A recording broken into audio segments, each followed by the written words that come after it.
Oh, pushing him back. Look at that. Pushing him back.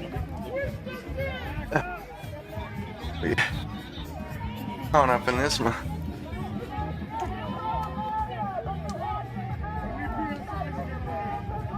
Is this person a child? Is this person a child? Are you a kid? Are you a kid?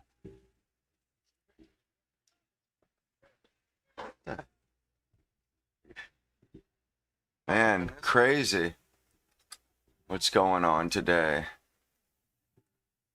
Like, and I did have a few minutes left on the timer, but I just said, it's starting to pop off. So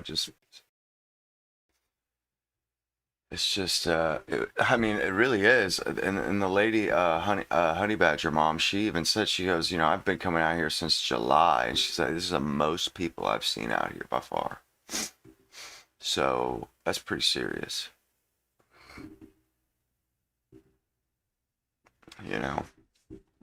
For sure. But I don't want to get busted on the music, because they will. YouTube really busted my ass recently over that. Yo. Gosh, I wish I could get it with. Or wait a second, I can't get it without the sound. It's just for some reason the feed wasn't all that great, or it didn't seem like it anyway.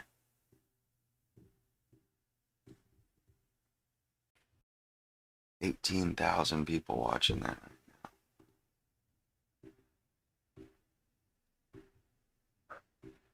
That's a lot. It's not loading though. It's not pulling it up though for some reason. Yeah.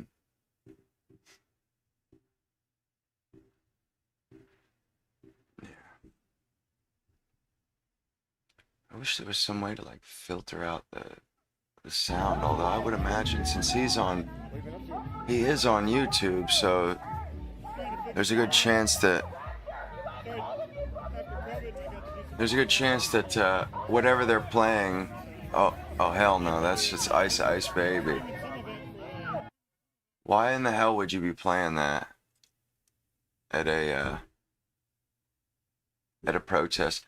Yo, they got dudes up on top of that thing, man. They ain't playing around today, my dudes.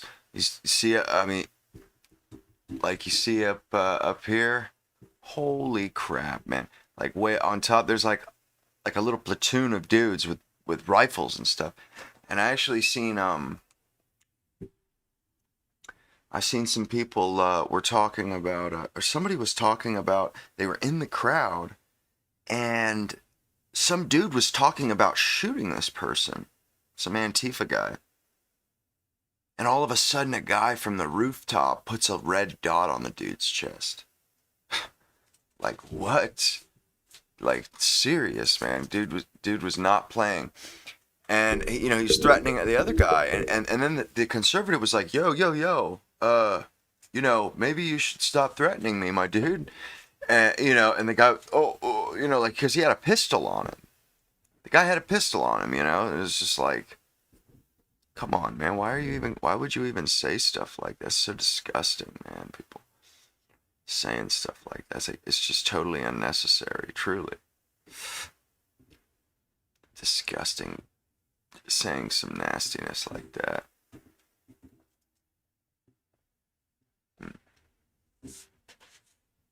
Look at these losers, too. They're such losers. They got the red keffiyeh on today. How about that? Like Hitler? Yeah, bro.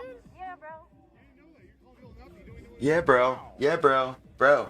How do you know that? Is there like? I didn't know that. What a loser. Bunch of losers, man. By the way, this gentleman we're watching here, his name is the BC Preacher. Sorry. Wow. Now I'm dumb because I didn't know that?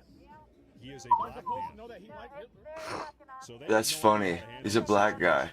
Very fucking obvious. Yeah, that's why she's all. I would know a little bit. Have to be white to support white supremacy. That's pretty fucking easy. So That's See, it's just funny because when they do this stuff, because Didn't support Nazis. My ancestors. I don't give a fuck.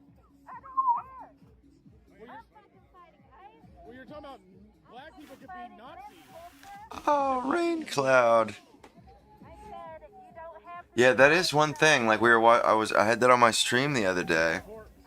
Where that's what I was talking about. That Uphold white supremacy. or that dude Xanu was talking about it. That black people, they have never carried out a genocide against any other peoples. I mean, amongst themselves, perhaps, yes, but never somebody else. Like this? I'm not arguing with you. Yeah, because it's because she can't. You know, let's be honest. It's because she can't. Yes. What an idiot. Oh, here you come again. Here These you people come are kind of again. creepy. Can you get your comrade? Uh, Can you get your no? can you get your comrade? Fuck you. Wow. Uh-huh. Racist. What? What do you mean it's That's racist? racist. Fuck you. What? You're telling a black man that? I mean. Fuck you. Oh my god, what a disgusting person. What color? Fuck off. That she just doesn't want. She doesn't want to deal with it. I said And you know what? These uphold white supremacy. I'm not up these people are so. They're not just. It's not that they're racist. They're ideologues, you talk, and something from you. Your education. it makes them uncomfortable for a black guy to be in their face like this. But they will still be rude Oh, okay. and even downright dastardly. Like I think 1 or 2 weeks ago, I seen one where there was a black guy, MAGA dude, and you know they were hurling like fascist, hurling these awful slur, you know, all kinds of stuff at him, just screaming at this guy for God knows what. I can't, as I'm listening to her talk, I can't help but be reminded of the old Chappelle's. Does anybody remember the old Chappelle show where there's that skit where Of course. he's blind, he's a black. I hate guy niggers. suddenly joins the KKK. Yeah, and then It's like no, he didn't accidentally. No, you're so stupid. The guy was These people are so the dude was black, joined the KKK, didn't know he was black. Nobody had the heart to tell him because he was so racist. Clayton Bigsby, exactly. And then at the end, the interviewer is like, what would you like to say to your wife? You know, apparently you've divorced your wife. Can you say something on that? And he's like, yeah, she's disgusting, and you know, like straight up, man, and like, but he was blind, you know, he didn't know. It was honestly, at the time, you could play that on TV. You could do that. Also, I was watching this earlier, and that guy that rides around in a quadriplegic's wheelchair, that guy was standing up next to his wheelchair. That is all. Carry on. Oh, Reptar. That's right. That's what that dinosaur from Rugrats is called. Reptar. Reptar.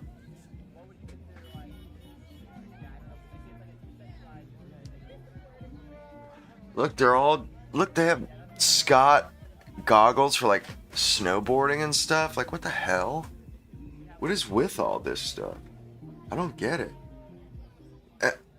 Hey, are you guys excited for fall like I am? I'm so excited. I am so excited for fall, man. It already feels like fall, kind of. At least to me, it's in Florida. Like I can feel that Thanksgiving or Halloween is just a couple of weeks away. Thanksgiving is a month and a half, maybe. I think I'm gonna go visit my mother in Kentucky. I mean, I did last year actually. I went up there for Thanksgiving and stayed for a week. I'll probably do the same thing this year. Although I would rather not fly. I'm just not into the flying thing. Last time I got a little bit claustrophobic while I was on the plane. It wasn't cool. Was not cool. Rumble Matt Morse TV and on YouTube Matt Morse TV. Oh wow. Take a look. Dude has his own website. Your That mom is man. live. She is. That is so dope. I want to touch base with Honey Badger Mom here, if that's okay with you folks. They're having a bubble party.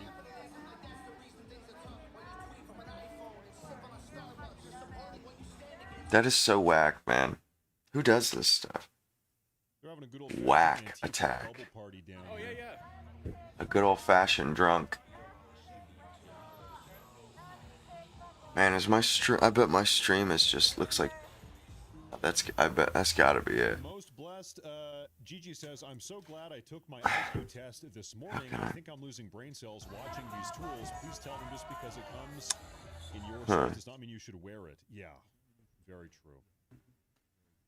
Hey, thank you very much. Thank you very much. I'll tell you what, Honey Badger Mom, we are just having Show status internet bar. connection difficulties Wondering. with Honey Badger Mom tonight. I wish it wasn't so. Right? Yeah. I mean, it's kind of. Broadcast is skipping all over the That's place. weird, man. My computer is supposed to stay between 80% and 100 and bounce between it. And lately, I keep catching it at like 25%, 65%. It's really weird.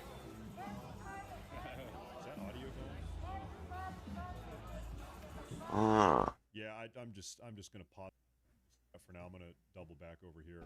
Oh wow, that's so dope. We love Honey Badger Mom. Yes, we do. You said what? I said Oh wow. Huh. I forgot there's a little virtual keyboard on MacBooks that you can pull up on your screen. That's so dope. In the bubbles. Watch out for that. Oh wow, and it even shows like I could use it. I could put it on the screen of the stream. That's pretty legit. It's weird. I wonder where everybody on Trovo is. I usually have like 8 or 10 people in here on that app. Hey everybody, I am calling myself the good guy, which means if you're against me, you are the bad guy. Like this is how dumb this is. We are Antifa. That's what they're doing. You must be fascist. You're a fascist. Because we are the anti. Really? Is that the best you've got, my dude? So stupid. Is that what you're coming? Is that what you're coming with? Some whack, some lame. Well, let me adjust this right quick.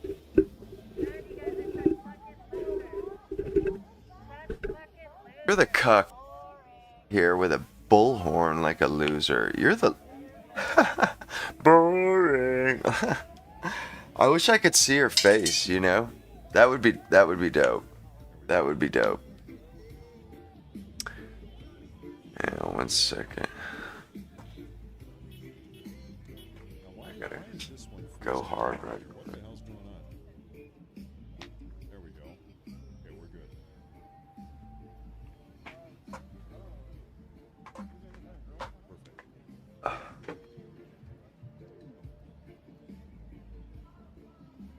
Look at those guys up top.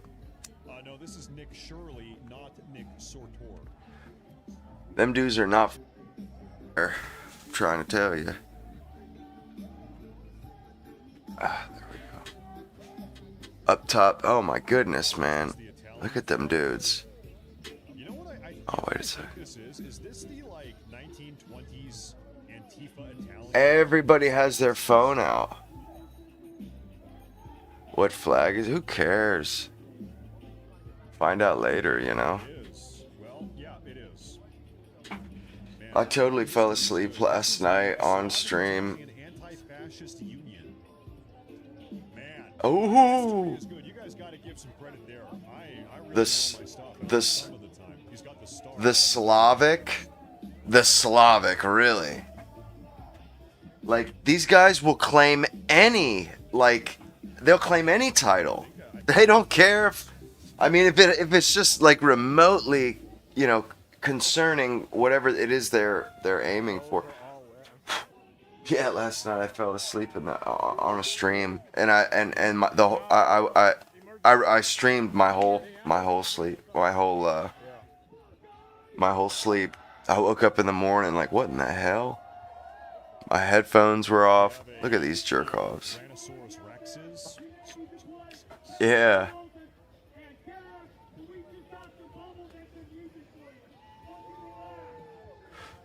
They're out there having a good old time, aren't they?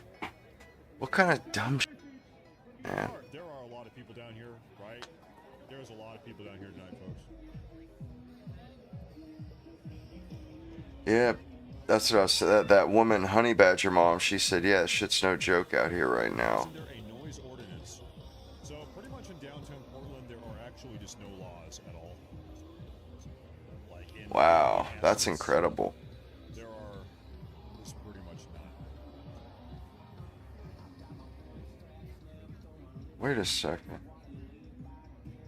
That's crazy. How's my somehow I'm not live on YouTube right now. Like they unlocked my YouTube account finally again. I wish this was happening in Ohio. That's crazy. And deporting I wish this was happening in Ohio. these Antifa retards. Right. Seriously, it's like, man, I wish that we could direct this police action towards a different community. Thank you. I appreciate that. I appreciate that super I'm chat. fixing to see right quick. What's up? Well, why the hell my live isn't going on YouTube? I haven't been able to post on that damn thing for a week. Okay, bet. Yes, it is I up. want to give a shout out to the Hell yeah. Rumble broadcast that we are watching right now in the top right-hand corner. This is Oreo Express. Everybody drop a follow on that broadcast as well. I always want to go forward and shout out the people that we are tuning into out here. On the ground.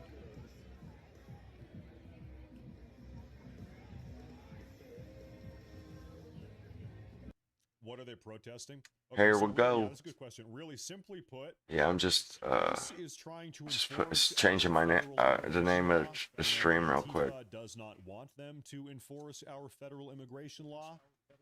Antifa wants They don't have a the choice borders to though, open. and it's Antifa not up wants to everybody Antifa. from That's the all over the thing. world, anywhere in the world, to come flooding into the country. The murderers, That is, the rapists, that's the not criminal up to gangs, them. That's the beauty of America. That is not up to them. They don't have that. They don't have the power nor the authority to make that decision. And if they want to affect it, then they need to go to the voting booth. I mean, that's what we did for I don't know how long.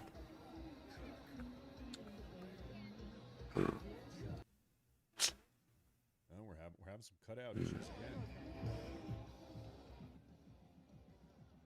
A lot of people down here tonight. I don't know. That music is sketching me out, man, for sure. Like, that music is really sketching me out. Because they will bust these bastards on YouTube, man. I get it now. They're straight up censors, man. These people are censorious. They're censorious is what they are. It's downright diabolical, man.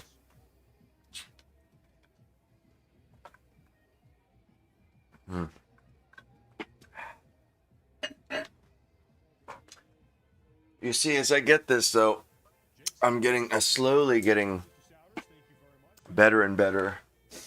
You know, I've added a camera, which I'll probably add another one soon.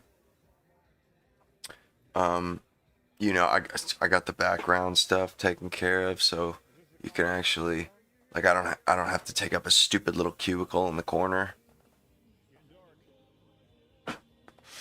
And amongst other things, I added some other stuff, but it should be a lot better. Man, would you believe it? I got like a zit or something right under the pad of my glasses, man. It's so irritating. Wow. Good. Good. They don't want them flying overhead. This is crazy, man. Yeah. Dude, there was a laser.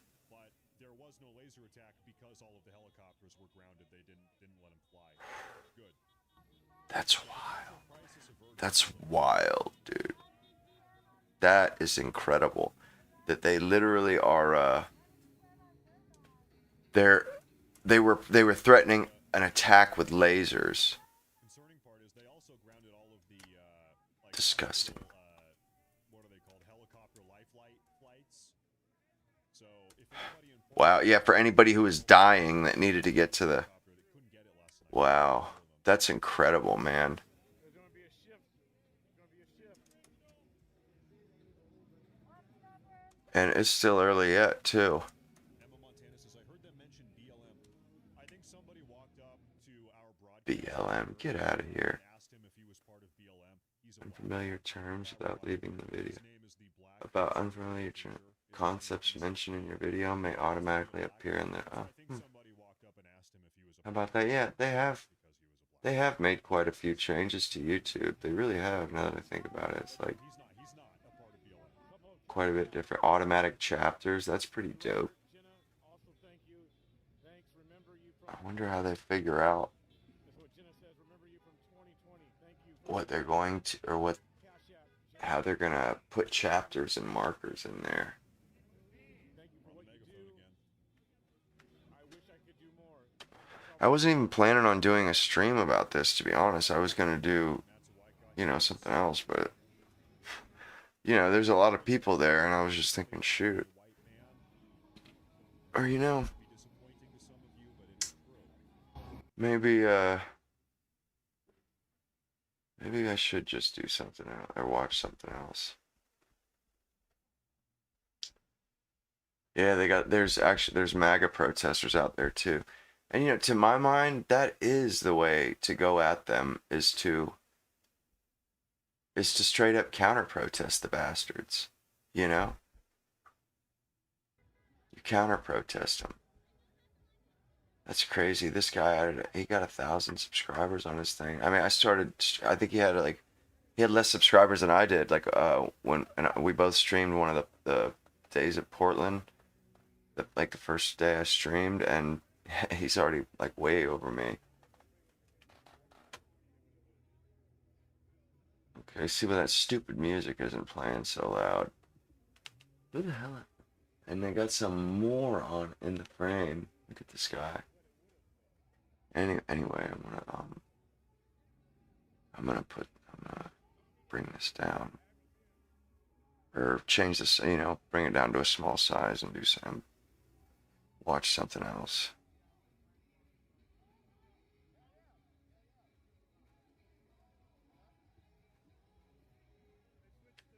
I can't.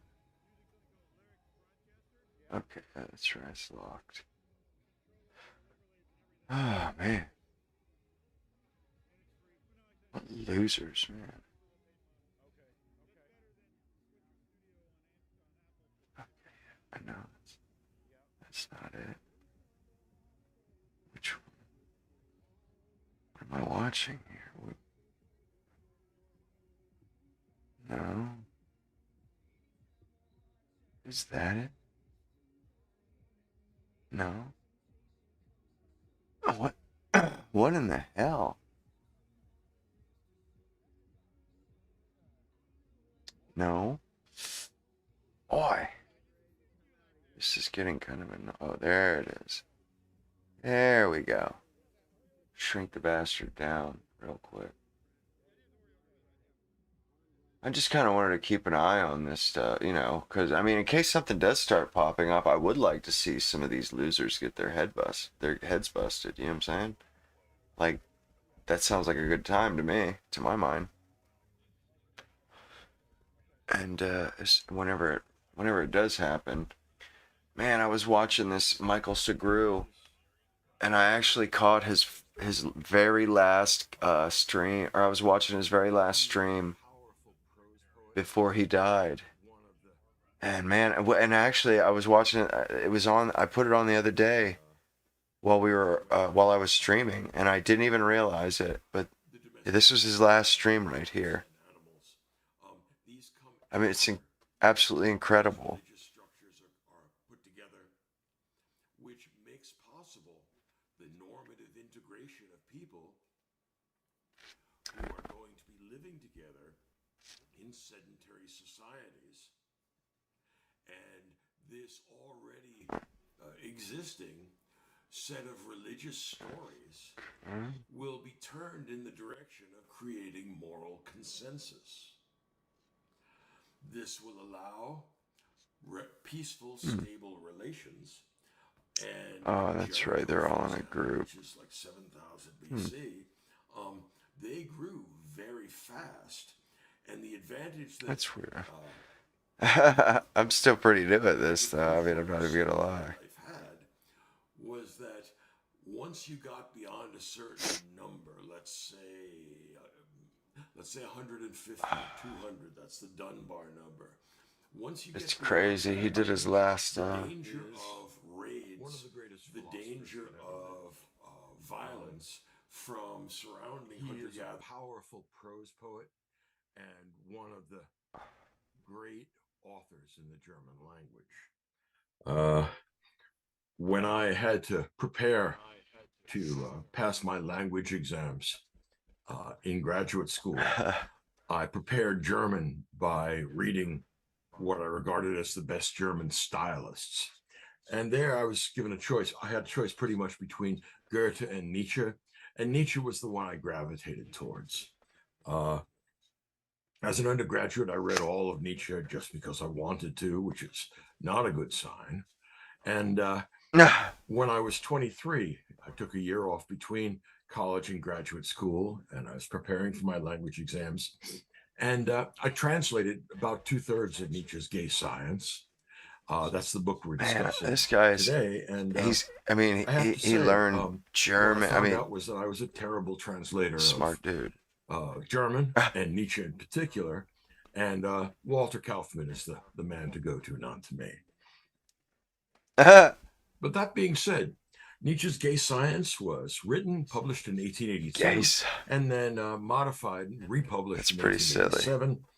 And he is going to give us something like the theory of the exceptional man that was so characteristic of Raskolnikov in Crime and Punishment. The Ubermensch. He's going to argue The that Ubermensch. morality is the interests of the majority, what he calls the herd.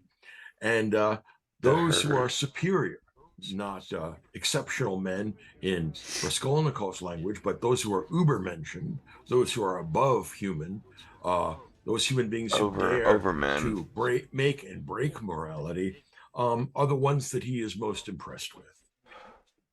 Now, in many ways, Think of Nietzsche that. is antithetical to a philosophical treatise writer like, say, Aquinas. Nietzsche's universe is chaotic, and for that reason, the form which he chooses is aphorism. And these aphorisms are often disconnected from one another, and they don't take a theme and fully develop it. Rather, he offers us a sketch of whatever he had been thinking about at the time, and we can move from sketch to sketch. Some of them are connected, some of them are not. Just so y'all know, So I would call him a great anti-systematic my philosopher. And I would also say that Nietzsche this little is QR probably code. the greatest prose poet philosopher since I Plato. think you guys should be able to Part see. of the Yeah, this reason why QR code. Nietzsche so dislikes That's got my Plato my link is and the stuff. same reason that And, Plato disliked and Homer. also There's a kind on of professional YouTube, my jealousy stuff here, is in there. because both Plato In the box. and Nietzsche realized how great the talent of their predecessor was, and what Harold Bloom called the anxiety of influence hangs heavily on each of them. Another way Heavy of looking at lies the Nietzsche, crowd. because there are only an infinite number of perspectives, another way would be to call him an atheistic version of Kierkegaard. If both Kierkegaard and Nietzsche managed to make it into the first circle of Dante's Inferno, I imagine they get along famously because their temperaments are very similar. They only disagree about one thing, and that's whether God exists. I really like how and the way he else, talks about that. I imagine they would get along because both of them Things seem in terms a of little Dante's shy Inferno. of, You know, as psychological though solidity. part of that's it's a comes matter from of being an course, exceptionally gifted individual. and Another part of it that you comes will from meet your temperamentally pushing an idea as far as it can possibly you will go. meet those in Nietzsche is the a great Inferno philosophical extremist. shared Where I who was shared some of your someone like Hume thoughts, or is some, not. or is Hume there is for the much same more reason that you common-sensical. are.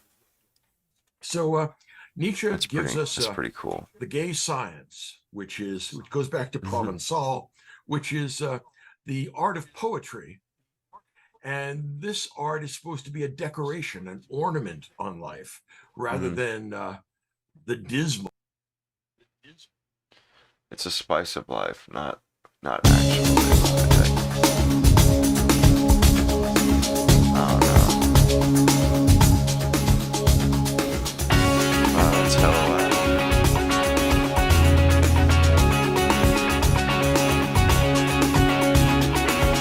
It's really loud.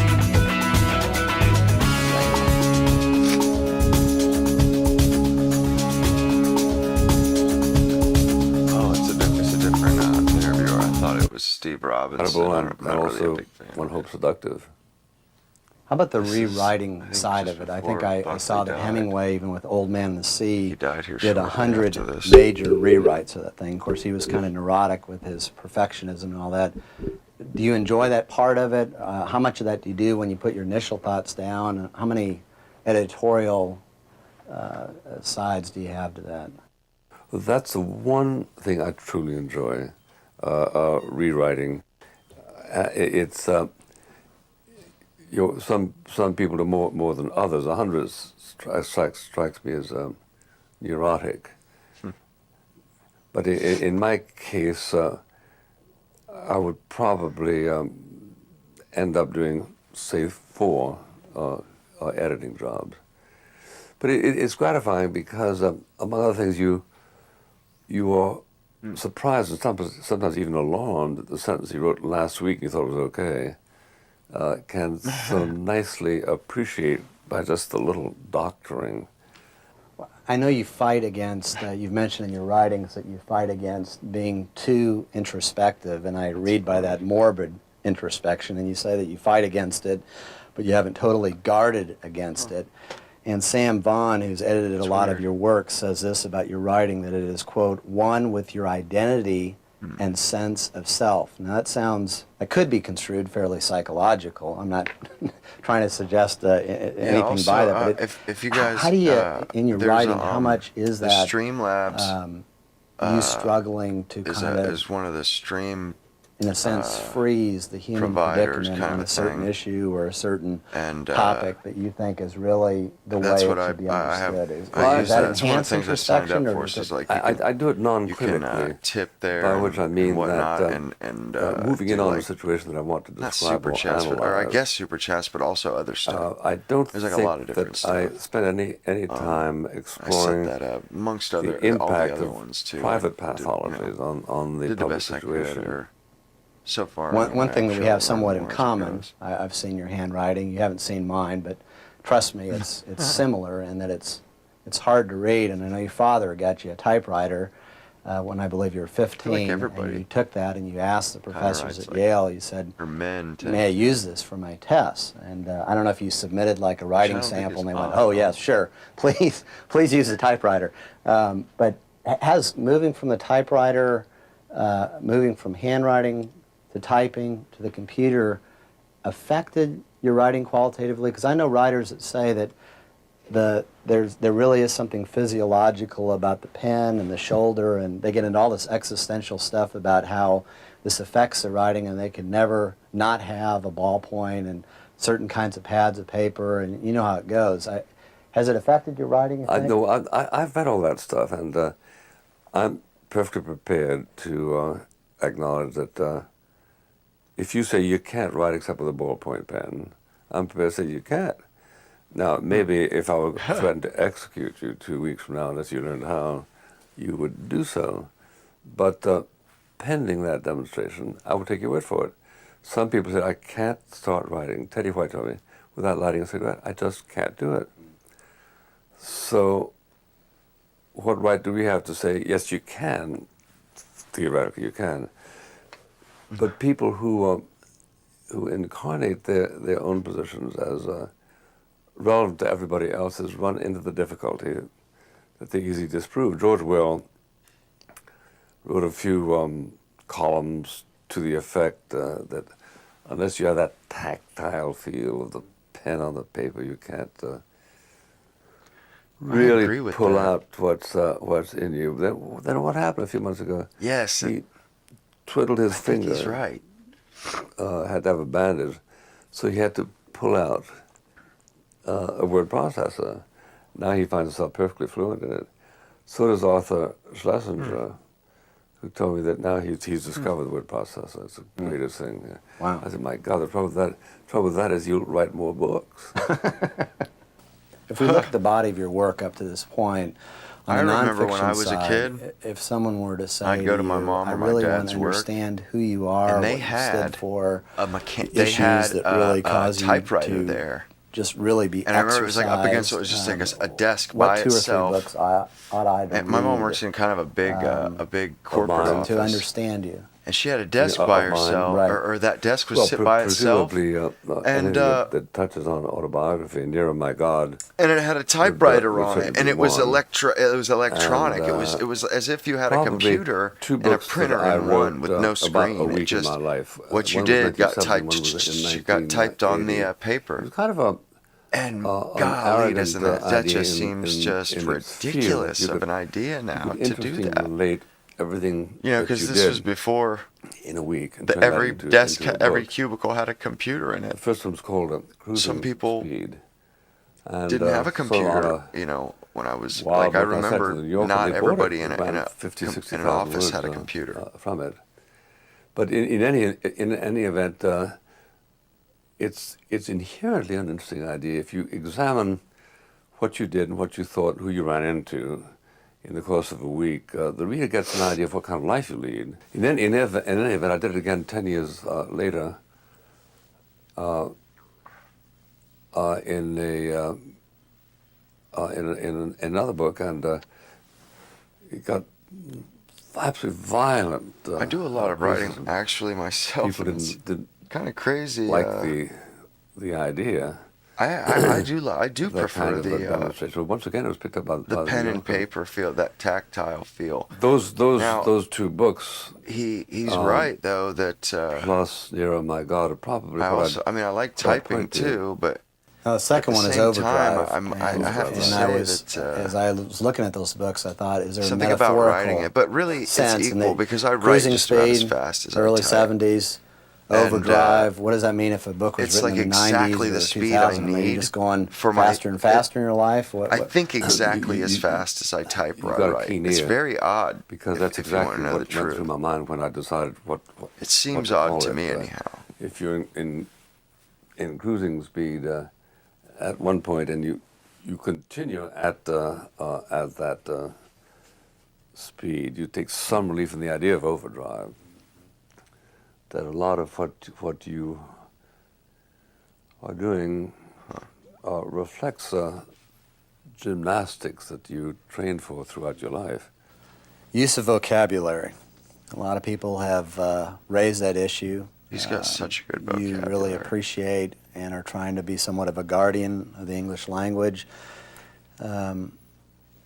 What's You have a crazy is it's question, not his first language. as far as use of he words, learned maybe that Spanish it is first. too highbrow. His Spanish some of the nanny. He words that grew you up, or use, he was and, born in Mexico, has that ever caused you to pause and maybe and then reconsider? he moved Well, the answer to the answer is I've France. obviously His father was questioned a it because people was a bring it up. wildcatter, I I wrote believe. an He essay was a for the New York Times wildcatter on it, oil 8 man, or 10 years ago. and they moved to My France, presumptive position is and then if a England word thereafter. exists, So he learned it has English to have is his existed because there was third a felt need language. for it.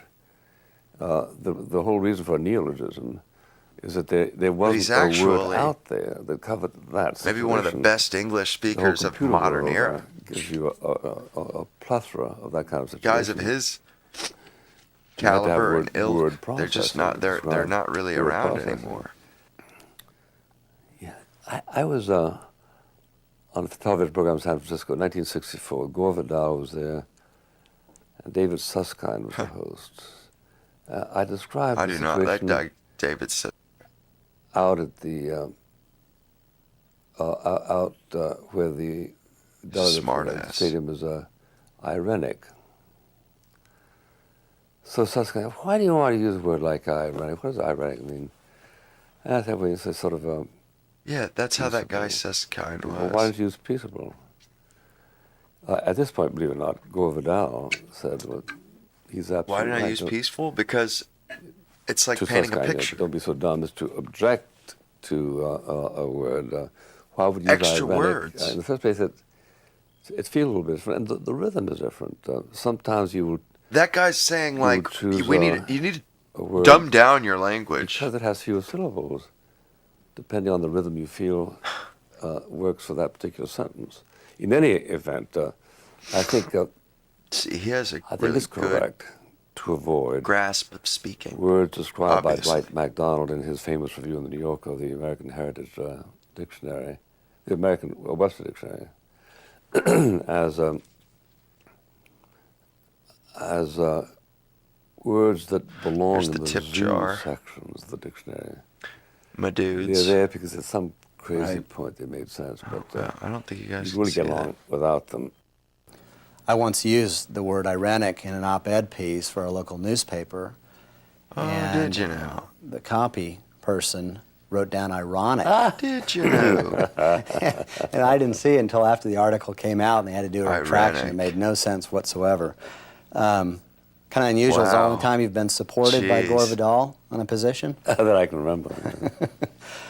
Before we get to your first book, God and Man at Yale, I Some wanted people to just ask really a number didn't of like- questions about your you know, background they- because that strikes me as indispensable then to people, they were understanding just how you so could have the concerned courage, with, some might say the temerity, to write a book at such a young age like with God and Man at change. Yale.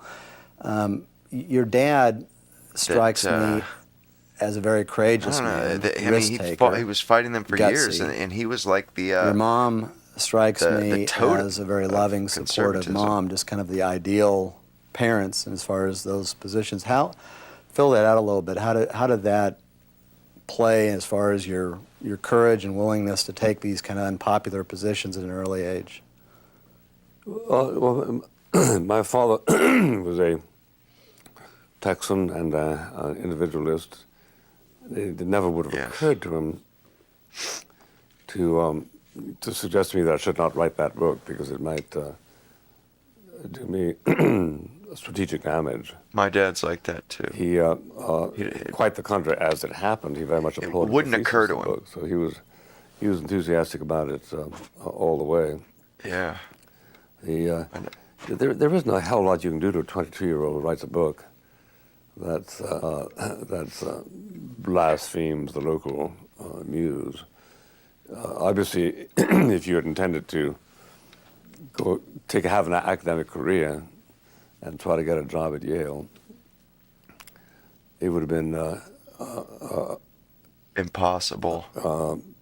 Nigh on impossible. a misguided thing to do. But the instruments, I mean, it's very pleasing to have people say, well, it's a courageous thing to do, and I'm delighted.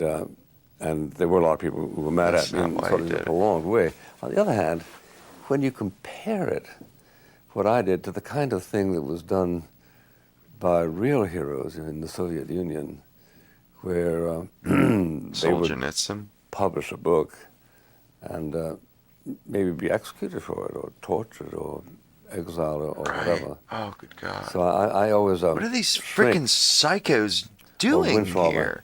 at the notion that what I did What was is going on courageous here, up my against, dudes?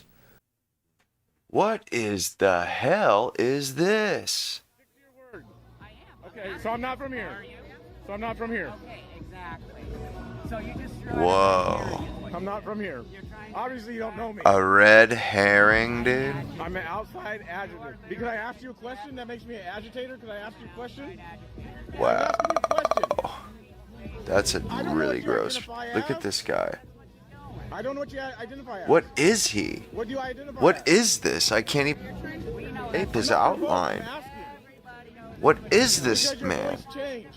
Your voice changed when you started talking to me. You said what? Right? It goes. It started. He went to sound like a female. The person's voice did change. Why? I was asking Been out here enough getting gas, you'd understand voice changes. if I've been out here enough to get gas. I have been. I have been. I have been. My voice is changing all day because My Wow. voice don't change. What the what? Nobody's voice changes because they get hit with some tear gas or something. That's You're assuming ridiculous. a lot of things, though. Well, you're leading that. I asked a question. I said. I mean, that's just incredibly ridiculous to I say. asked you what you identify as. Are you a he, she? and they don't have to answer. Now it's a A he, she. Well, that's what I'm saying, but that doesn't have to be true because they don't have to answer. They don't have to answer. Who cares? We know we know what they are. They're a man. I'm black, though. That's a Black man. lives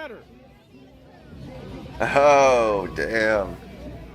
I love it when these guys troll them. Don't forget about Jesus. They deserve to be Don't trolled. forget about Jesus. The guy that got nailed by a bunch of low Roman dudes, I think about him every night. Oh, that wasn't good, you demon, demonic.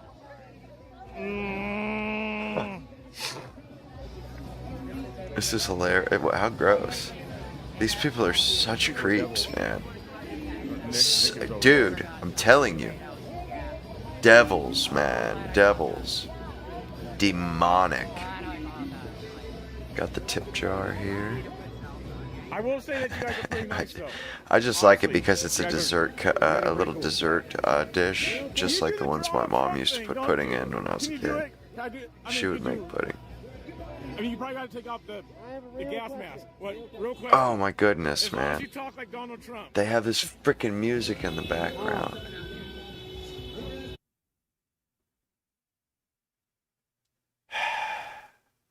Damn this music, man.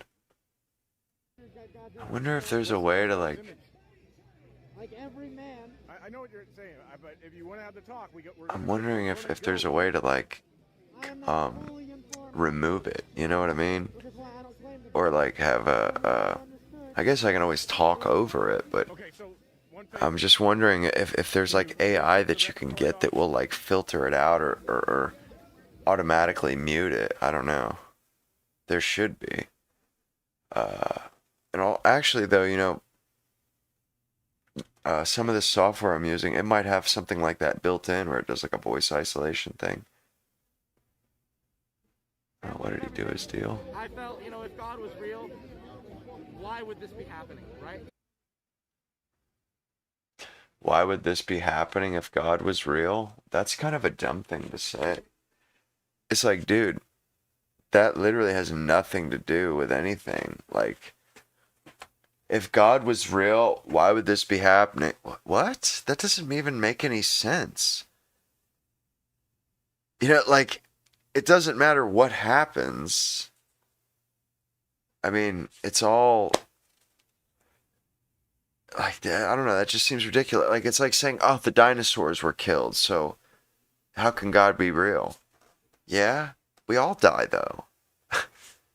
It's like he's making it seem like what's happening here is worse than death. What, people are getting deported? You're showing your ass in public, and you're getting hit with a little bit of bear mace or something. I don't. It's ridiculous. The true raw courage that we experienced during the 50s and right up almost to the present day. You're thinking of people like Solzhenitsyn, Yeah, sure. the former Soviet Union.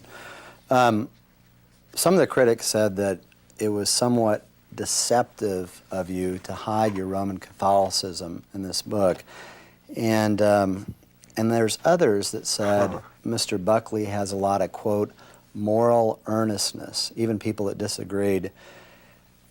And it strikes me this sort of schizophrenia when it comes to religion entering the public sphere, that some critics say, oh, he's being deceptive on his religious stuff, and others say, no, it's wonderful, or I don't agree with it, but he's morally earnest. Do you think there's a lot of schizophrenia when it comes to that? It's unfortunately true that in our society, then and now, the acceptance of nominal Christianity tends to be tonal. It tends to be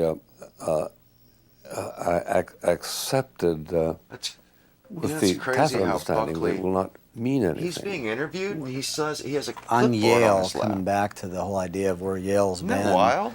in the last, say, 50 years, one well-known alum who's also a writer told me, and he graduated in 71, I was asking him in an interview I did with him a year and a half ago or so, and I referred to your book, and he said, well, Yale was much more secular when I was there. In 71. In 71, and I've talked to people that have since been there, and they said, well, it's even more secular from that time. What does that portend for Yale and places like that? Is it going in a linear direction, or do you see some hope for recapitulation going back to the Well, old days? I see some hope, primarily because my faith instructs me that there is always hope. In the first place, nothing is hopeless. In the second place, there is a spiritual craving, a spiritual hunger, and that hunger He's right. Is there satisfied always will in be. Graceland by Elvis. No matter what the Democrats. But is satisfied by more exacting claimants, by Christ, by God, and so you're 17, 18, 19, and you are at Yale, and there's something missing. This guy was the original. He was the original Charlie Kirk. 20%. It's astonishing. I didn't know that 20% of the freshman class at Yale is now Catholic, and they have 200, 300, 400 people going to church on Sunday, which is suggests to me something far different from the proposition that anybody who continues to go to church is simply engaging in superstitions that grown-up people ought to disdain. National Review starts also shortly after that book, God and Man at How Yale. you get one of those clipboards with the big We clip tend to things. think now, because there's just so many, Weekly Standard, American Spectator, National Review, there's just a number of people writing from a so-called conservative political side of things. When you started that, they that was don't not even the case, I correct? think National That's correct. Review is still. And what were you thinking? Why? I mean, Conservative, but was not conservative by movement here in much. America rather anemic, and you saw that there was kind of a gap that needed to be filled? This was really before there was any talk of a movement. What was manifest was the absence of any vehicle in which energetic conservative thought, anti-communist and anti-socialist, was published. For a while, the Freeman published it, but it became anemic because it was owned by a tax-free foundation, and therefore there were a lot of taboos. So we had a situation of a dozen, 20 people who were fine writers, fine thinkers. They didn't know where to write. The American Mercury had become sort of an anti-Semitic thing. So therefore there was a terrible, terrible need for National Review. Now, the movement really came later. The movement materialized along around 1960. It was a reaction when, to the progressivism. Nixon had the opportunity, running for president, the day. to name Walter Judd as the vice president or Barry Goldwater. And his decline to do so, followed by his defeat by the Democratic Jack Kennedy, gave rise to a protest that ended up naming Barry Goldwater as a candidate 4 years later. Ronald Reagan started reading National Review in 1956 when he was still a Democrat. And he's often spoken about it as having been a major influence in his life and in his thought.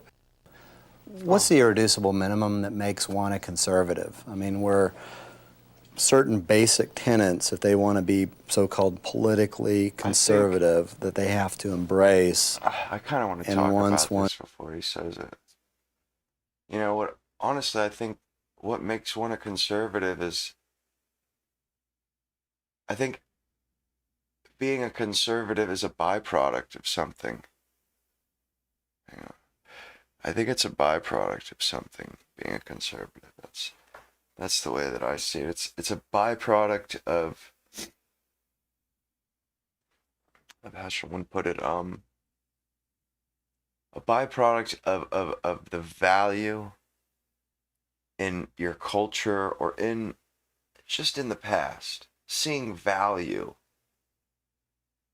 in what has been, unburdened by, seeing value in what can be and and unburdened by what has been, But like seriously though, I think it's valuing the past.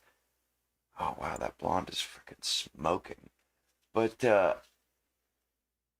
I think it's valuing the past. It's finding, it's having value and yeah, like I said, the people that came before you, their thoughts, their norms, the taboos that they set in place. I think that is what, and because of that value, you see that when somebody comes to try and change it or move it or render it to obsolescence, you naturally and instinctually stand up as they say, a reactionary force to that. I think that's kind of a natural, like for having a love for the past, and it's usually like the past. You kind of have to be a historian or somebody who's a history buff or that is a buff of that is has an expertise or a sort of a taste for classic things, like even classic music or your classic rock or classic movies or history or classic literature, which I was a major imbiber of all of those things and always found just a ton that I could relate to. Not so much in people today or in media of today, but I related with what came before more than I did with what the present. And I feel like that's kind of what I don't want to embrace some of these things. Made me a conservative. Are there some core values that in your estimation, that someone needs to hold to? Well, when conservatism becomes explicit, it invites the kind of analysis that you're attempting. But mostly, conservatism is I think the conservative instinctive. movement didn't However, start till if one becomes instinctive, interested in the development of conservative thought, in the sense of, for instance, Burke and Adam Smith, where then the challenge is to try to decoct from these positions rules that can be consulted and are theoretically useful. Distilling for instance, distilling it down. Traditionally suspect that the government seeks to aggrandize itself. And you want to explore that position, then you may end up stumbling into things like Madison saying that government tends to turn every contingency into an excuse for aggrandizing its power. And you read Hayek and all and then the there's people that old who saying, said never let a crisis go to waste. But these are epiphanies. How disgusting. That tend to come only to people who seek to examine the biology of conservatism. And that's a very, very small minority. Most people who vote in elections lean in one way or another with reference to what those early intimations were. Firing Line started in 1966, ran for 33 years. Do you have any idea when you first started that? Damn Just sure that did. it would really fit a need, it would be popular? Fill a need, yeah, because it did. It straight up blew up. There was a need on television to get conservative thought expressed. Very clear need. So I didn't doubt that at all. But I had no sense at all that it would go beyond the 13 weeks for which it was scheduled. It was renewed for 13 weeks, then renewed for 13 weeks. But I had no idea it would be renewed for 34 years, which ended up happening. Now, obviously, if maybe today you're going up against Seinfeld or something, it would be pretty rough. But how many No, people, it'd always be rough. Yeah, how many people would watch that, a Firing Lines? On a good day, we'd have a 0.7, 0.8 rating, which translates pretty cleanly to 700, 800,000. In terms of Seinfeld, absolutely insignificant. However, there's no place in America I can go that people don't stop and tell me that they'd seen it. And self-consciously, Wow. it was not Like, that's an a good way to interview look at it, show too. per se, but it was an exchange of ideas. Right. What's the difference? It was a And did some of platform your, for Well, in, guests in, feel in, in uncomfortable an with interview and show, that give and take, like Charlie Kirk. you have no position. You just He's are gonna asking explain. questions, Barbara Walters Right, style, you're just trying to suss out what and your guest they... answers the questions. But Buckley in an would exchange push of back. opinions, I can ask a question, then I say, I think your answer is all wet. And I think this is why it's wrong. And yeah. it becomes an exchange of opinion. And mine have always been exchanges of opinion. I found that, and it always makes me a little bit nervous when people say this, but every now and then I'll have a person I'm about to interview, and they'll say, well, what are you going to ask me, and could you like send the questions, and what do you want me to focus on? And I'm thinking it's this major That's how scholar everybody or is writer, now. and it makes Now, me today. wow. And maybe they're not really comfortable doing this. Have you had some guests? What kind of prep do they have? Do you have any guests that are a little bit, nervous in that situation? That's really not their regular domain, and they don't do as well, especially with exchange of ideas.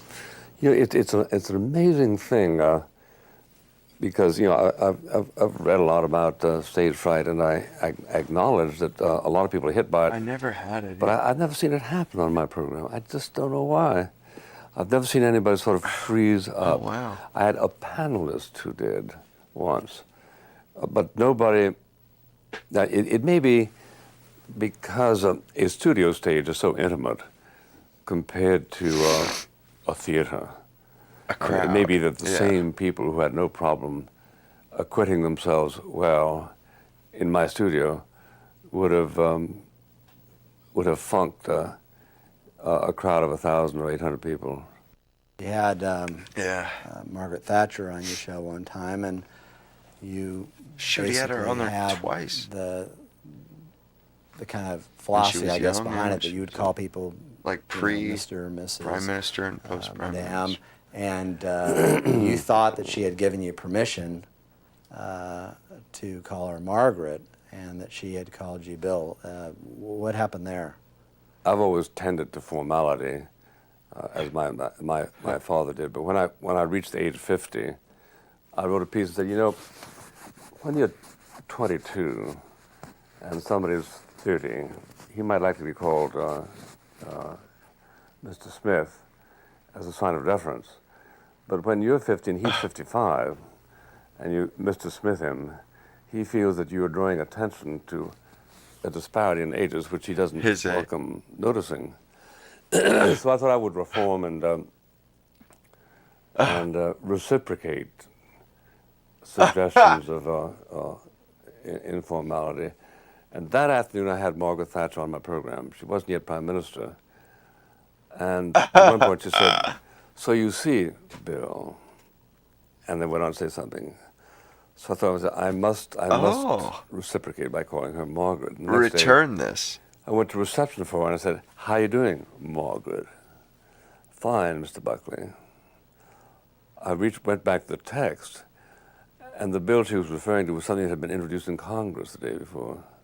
So I say that set me back in that particular reform. She wrote you a gracious letter later on saying that was okay to call her Margaret, correct? Yeah, and signed it Margaret, yeah. I as a kid, Oh my 16, goodness. 17 years old, I remember. I kind of want to hear that. I turning got on like, Johnny what? Carson That's one night, and crazy. there you What was it you she built. said exactly? What happened there? I've always tended to formality, as my father did. But when I reached the age of 50, I wrote a piece that said, when you're 22 and somebody's 30, he might like to be called Mr. Smith as a sign of deference. But when you're 50 and he's 55, and you Mr. Smith him, he feels that you are drawing attention to a disparity in ages which he doesn't welcome noticing. So I thought I would reform and reciprocate suggestions of informality. Gosh, she must be in his And that 70s, afternoon I had like Margaret almost Thatcher on 80. my program. She wasn't yet Prime Minister. He doesn't And look that at one old, point she said, though. so you Doesn't see, look that bad. Bill, and then went on to say something. So I thought I must reciprocate by calling her Margaret. The next day I went to reception for her and I said, "How you doing, Margaret?" "Fine, Mr. Buckley." I went back to the text, and the bill she was referring to was something that had been introduced in Congress the day before. So I say that set me back in that particular reform. She wrote you a gracious letter later on saying that was okay to call her Margaret, correct? Yeah, and signed it Margaret, yeah. As a kid, 16, 17 years old, I remember turning on Johnny Carson one night, and there you were. I think she's not an athlete. She was a not a pretty movie classy actor, one. though I know you have some prowess at singing. But there you were talking about pretty heady stuff. I didn't understand a lot of it, but I thought it was fascinating that Johnny seemed to be interested. Good at singing. The audience seemed to be with you, was laughing at hopefully appropriate parts. How did that happen? Was that a risk for him? I mean, there he is, bigger than life in the 60s and 70s, and he invites... Well, Johnny Carson had controversialists who had opinions, and he, I was in no sense unique. Quite liberal. He had people like Gore Vidal. Quite liberal I think, opinions, pretty too. frequently. I'm trying to finger my way through your proposition. Why did he have me on? Well, I was a young, controversial conservative who could defend my positions and had because Carson was the opposite. Had experience with others. Presumably that's why. I remember Johnny Carson one time said, "Now," and he held up a book I call Racing Through Paradise. He said, "I can't possibly read all the books that are featured on my program, but I have read this from cover to cover." He sort of opened it and showed how he had underlined things. He said, "I want you to buy this book." I thought, God, I'm in heaven. So I rushed to the phone after I left and called up the publisher and said, "Get 1 million copies out there." There was zero impact. I mean, you couldn't trace 15 books to that program. What? Which maybe if Aunt Blabby or one of those characters he did it, maybe it would have a little bit more impact. That's amazing though, because Isn't that amazing? Yeah. when he's being watched by 10, 15 million Especially people, when you maybe. consider the Oprah Winfrey's. Right, Johnny's Book Club. Yeah. Wow, that's something. Ever on Merv Griffin, Dick Cavett? A lot of times. Yeah. A lot. How many times on That Johnny is Carson? crazy. About 10 or 15, I guess. Is that right? Merv Griffin and Dick Cavett, same deal? Wow. More, because he's started earlier.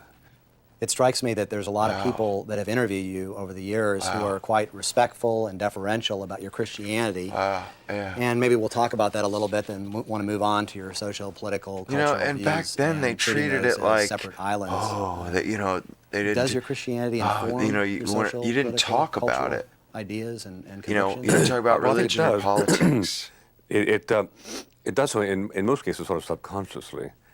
For instance, if one were guided by entirely empirical evidence, there would be no grounds really for believing in the equality of people, because empirically they're not equal. Some are brighter, some are prettier, some are musical, some not musical. But the notion of equality is a notion which, in my judgment, can very carefully be deduced from a series of postulates, which the philosophers of the 19th century and 18th century thought could be done. Personal Bible reading, prayer, how big a part is it in your life? Do you do that regularly? Do you read the scriptures and pray? And I make a rule not to answer questions of that kind because it doesn't come naturally to me to do so. It's praying in public. Begging your pardon, I won't. Why do you find it difficult? Can you say that? Or can you at least give a comment on why you It's find praying in public, because man. I don't talk about my personal practices. Talk about writing. Yeah.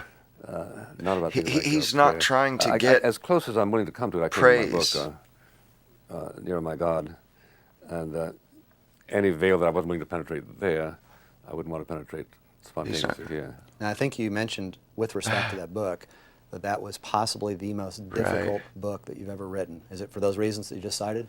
Yes. That plus also the awful sense of individual inadequacy up against a theme so grand. That's what it was. When you're sitting there in the company of people like Newman and Thomas and Augustine, and you say, well, now you really ought to shut up and let those people continue to occupy the stage.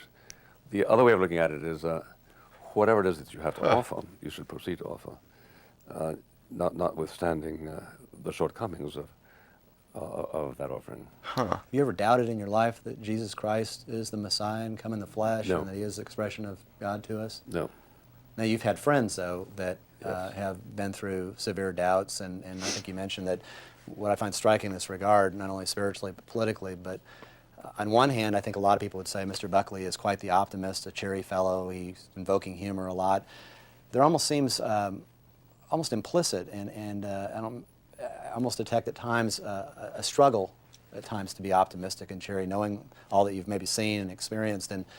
And you take a person who's a good friend of yours, Whittaker Chambers, and you talk about his melancholy streak and his pessimism. That ever you find that either spiritually, politically, that it was hard being around people that were maybe not as cheery or as buoyant as you tend to be? Oh, my colleague Willie Schlom, when we founded National Review, said the only respectable posture of a modern conservative is to be objectively pessimistic and subjectively optimistic. Objectively pessimistic, I'm talking about 1955, because the Soviet Union was continuing its challenge and had discovered the nuclear bomb a few years before. We had lost China. Yeah. The indices looked very bad. It was the kind of thing that brought on that melancholia in Whittaker Chambers that you just finished mentioning. Yeah, I Plus forget also that, on the domestic scene, the tremendous allure. we used to think about we lost China. Private property is the root of all evil and all social derangement, etc. On the other hand, objectively optimistic, because we know we're right. We know that freedom is really pined for by people, people willing to fight and sacrifice for it. And those who and also for religious, the satisfaction of also that of culture, society, like company and God, like people they crave this, so they crave that it. Is a way of guaranteeing the survival. Materialism isn't fulfilling. So that's grounds for subjective optimism, and those distinctions, as made to me then, strike me as serviceable today. You see the resiliency of the Christian faith as a pretty big defense for its veracity or its truthfulness, don't you? It has been resilient through all kinds of troubling times. It's absolutely remarkable that people think about the stodginess of the Christian religion. Here it is 2,000 years after the death of Christ, and there are hundreds of millions of Christians. Now, about what can it be said that such a resilience, well, you could say, well, Mohammedanism, Muslim is also resilient, in a way it is, so is Buddhism. But the distinctiveness of Christianity is, of course, a belief in the incarnation. Therefore, when you said a moment ago that people think of you, me, as proud that everything can be reasoned, I don't think that at all. I think much that I depend on is revealed. Christ said it, and I believe Christ was divine, and therefore I believe it is true. Everything else has to be and therefore I believe it is ancillary. It's a derivative.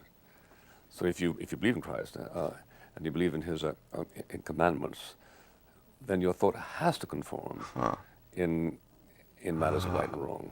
I believe Augustine said, "Do not understand that you may believe, but believe that you may understand." You resonate with that kind of comment? Yes. What was that again? Not understand that you may believe, but believe that you may understand. Yeah. That's a nice circularity there. Governor Bush was asked, as you know, circularity. I like that. That's pretty slick. Influential political philosopher in his life, and he said Jesus Christ. He was mocked, vilified in the popular media. That's pretty cool. What do you think about what he said? Let's just give him the benefit of the doubt he's sincere. And what would you have said?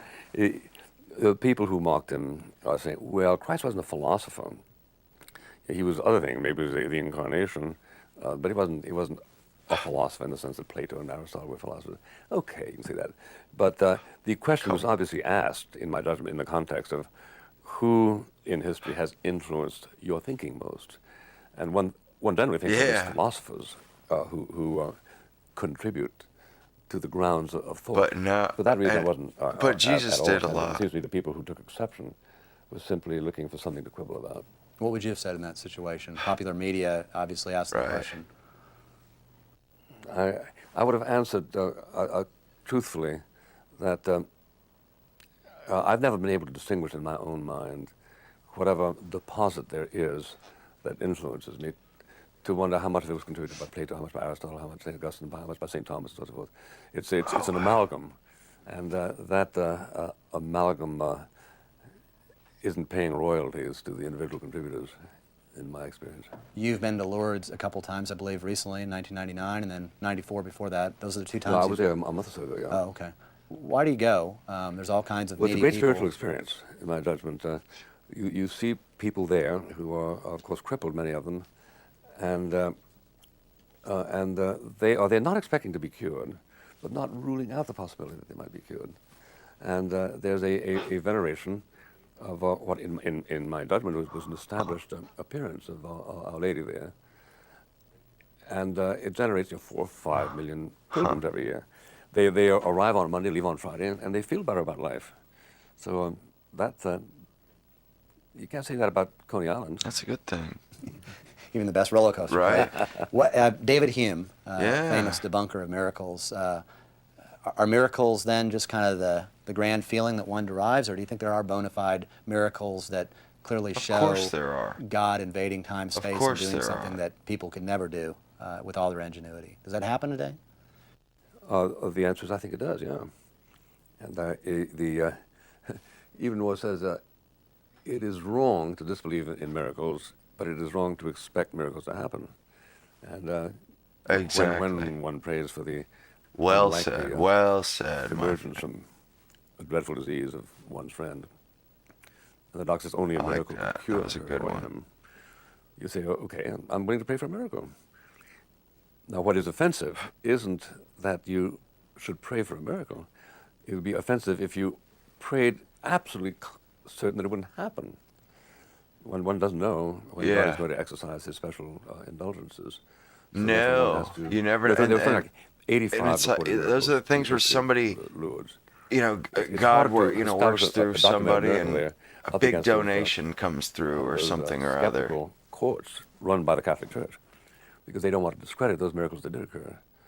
But there's no accounting for the fact that these things have happened, and it's consistent with our faith. And the miracles, are they attested by any, like Lourdes, attested by any non-religious group that's somewhat detached, doesn't have an agenda, doesn't have assumptions that, yes, we want miracles to happen? The committee that is assembled to inquire into an alleged miracle does not permit a Christian in it, a believing Christian. They have to be just purely men of science. And they exhaust every conceivable possibility that would give a scientific explanation to what happened. And it's only when they are joined in rejecting any such possibility that it crawls on up and petitions to be classified as a miracle.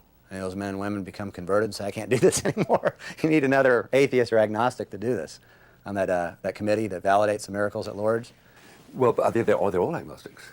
But have any of them, as a result of seeing the miracles, been so impressed that it's like, I read a book on it once, and I sort of remember that one person was touched by the experience and recast his thought. You run into the problem of pride. Pride keeps most people away from belief.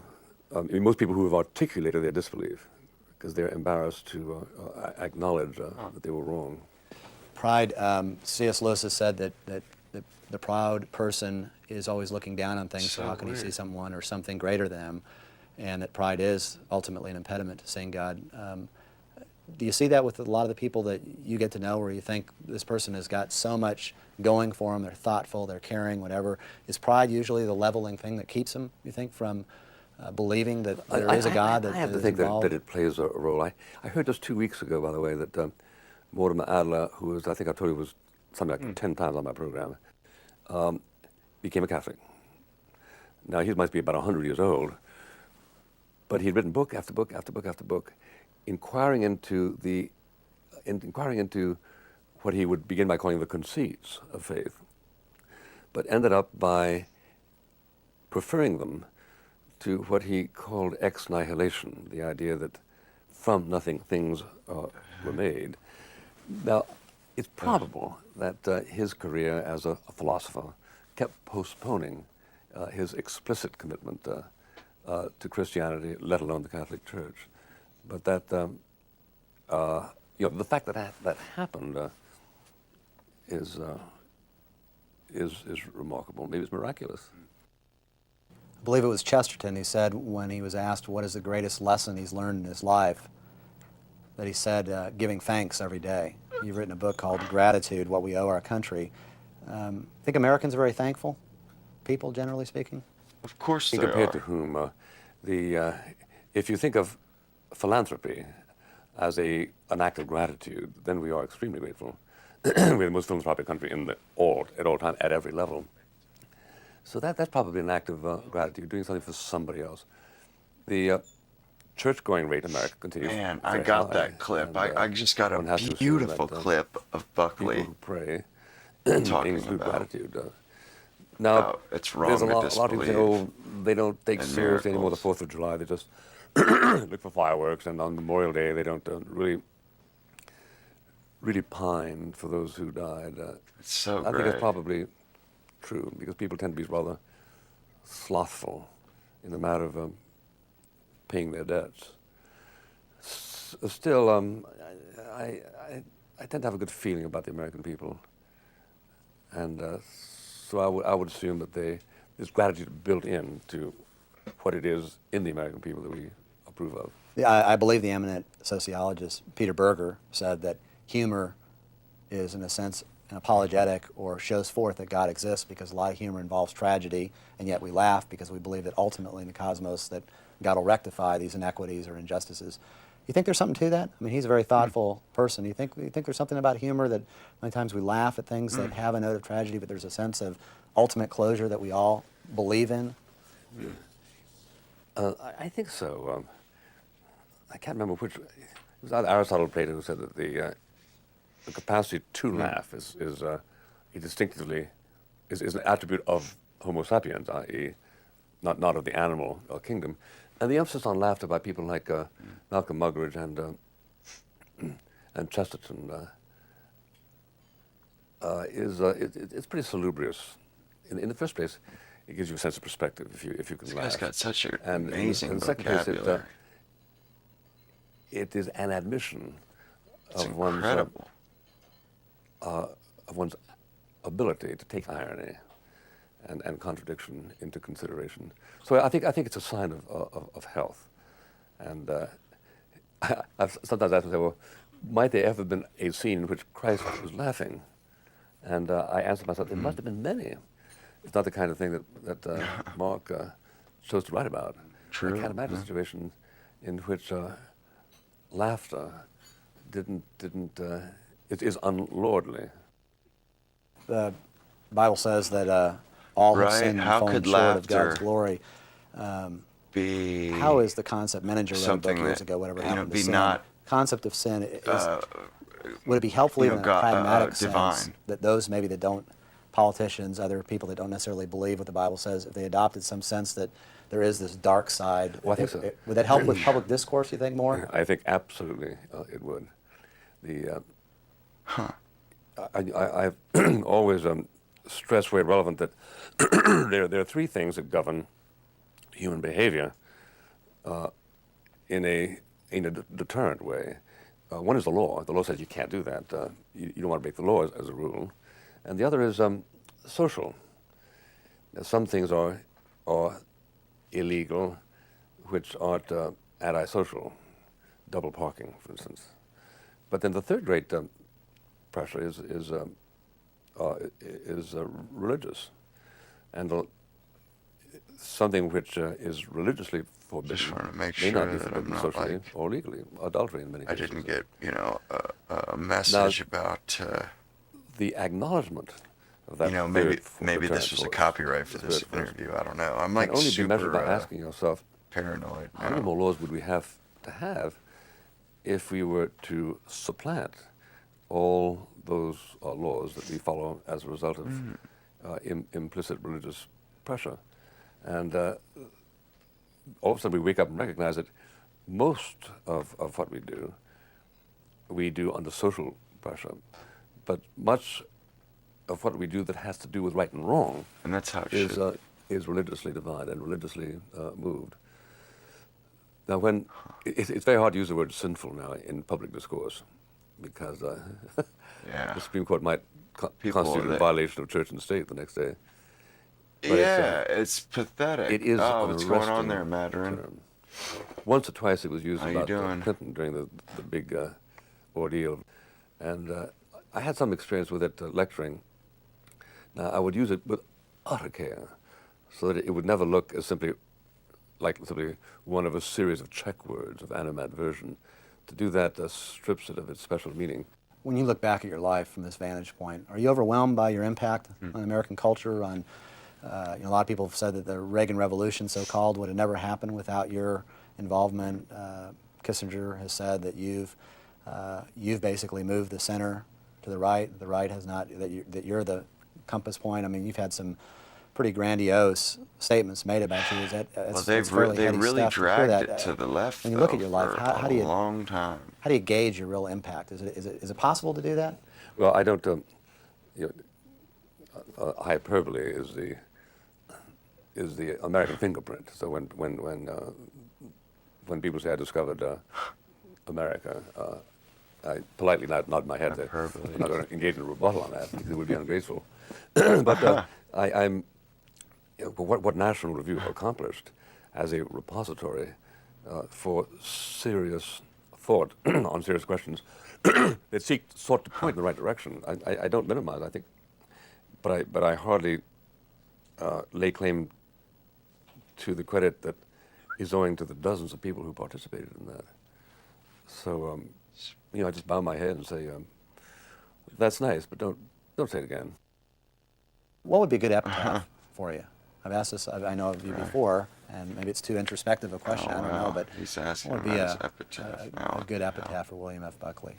I haven't come up with one. That's the trouble with wild. invitations to epitaphs is that they are almost inevitably self-focused in a way that offends modesty. I was in St. Helena once, where Napoleon died. St. Helena, that's where, I think that's where Napoleon was a particular born. glade when he said he wanted to be buried. St. Helena, no, that's And where they they cut this exiled him nice finally. marble headstone. Instead of Elba, it was St. Helena. They had a quarrel. What could they put on it? Because the French wanted to put Napoleon, born, died, etc. And the British said, no, he wasn't really a king. It has to be Napoleon Bonaparte. So this quarrel lasted for 180 years. 70 years later, his body was physically That's kind of raw. But right now, English. if you visit that forsaken glade, it's just a marble headstone. So I thought, gee, that's kind of nice. Not that you want anonymity so badly, but it avoids the question of should you go down as Napoleon or as Napoleon Bonaparte. Thanks for inviting us into your home and spending this time with us. Really appreciate it. You're always welcome. That's crazy. No, I barely missed that the very last that last thing. 180 years. 70 years later, his body was physically removed. But right now, if you visit that forsaken glade, it's just a marble headstone. So I thought, gee, that's kind of nice. Not that you want anonymity so badly, but it avoids the question of should you go down as Napoleon or as Napoleon Bonaparte. Thanks for inviting us into your home and spending this time with us. Really appreciate it. You're always welcome. Man, that's an excellent. It really, I think, William Buckley really, he really had something there, you know. He really did.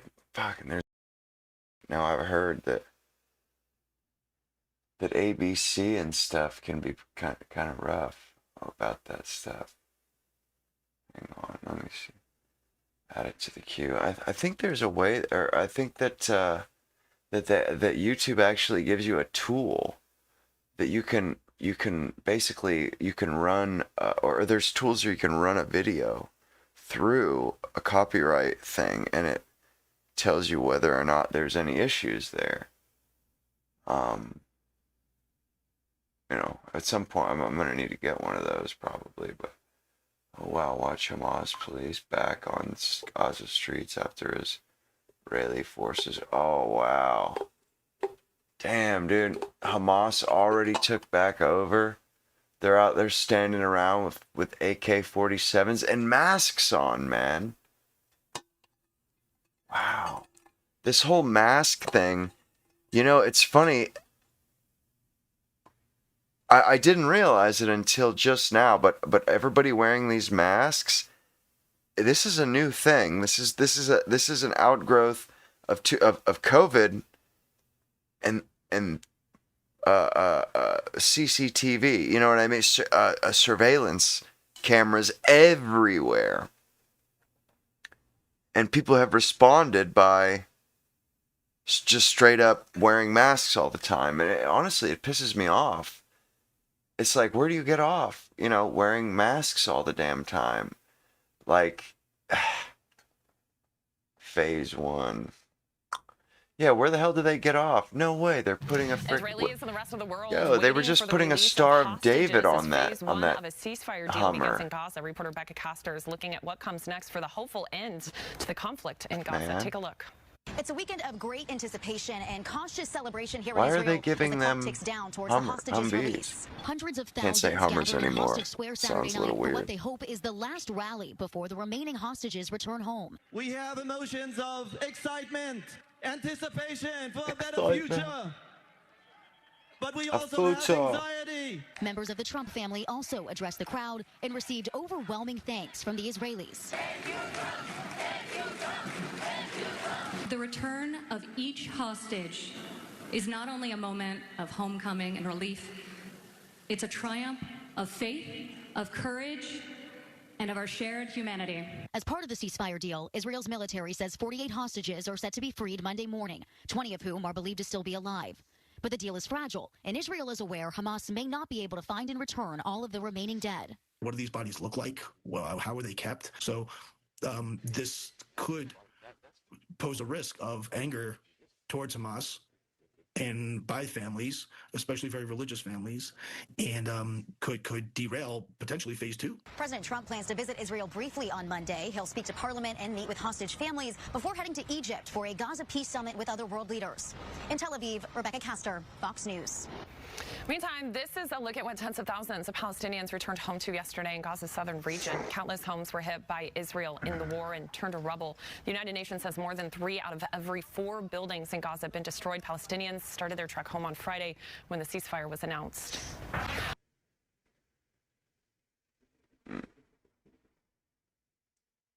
Rare praise of, oh, wow. Donald Trump is now on his way to the Middle East. He'll go to Israel first. He'll speak at the praised. Knesset, and then he will go to Egypt for further negotiations. This is what he said as he left Washington, D.C. The war is over, okay? Do you understand that? Mr. President, is the ceasefire going to hold? Are you confident the ceasefire will hold? Say it. Are you confident that the ceasefire is going to hold? I think so. I think it's going to hold. I think people are...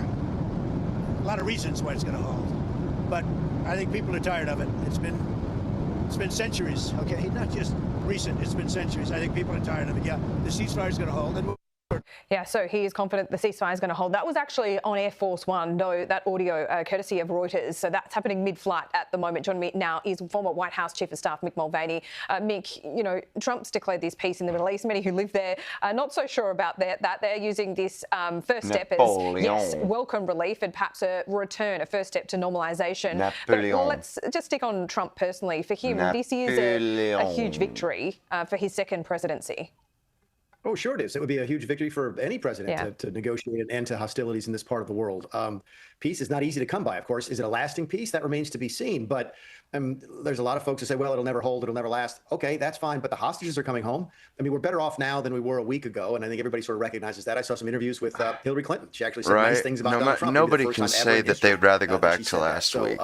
Yeah, I think everybody who follows this closely recognizes anybody that says that is bad. Let's all hope that it holds. They're in bad faith, that obviously. Doesn't surprise me that Donald Trump has confidence that it will. That's how he works. He tries to sell enthusiasm and sell momentum and so forth. And this was a huge win. He's going to try and build on this now to see if they can build a lasting peace. Yeah, selling that hype and the vibe and momentum, absolutely. But I thought it was notable, and it's not just notable from us here at Sky News Australia, but Benjamin Netanyahu, of course, he's thanked Donald Trump. He was with Witkoff and Kushner just a couple of days ago and thanked them effusively. But in his latest translated address to the nation, he's left Trump off that thank you list. Is that really notable? is raw.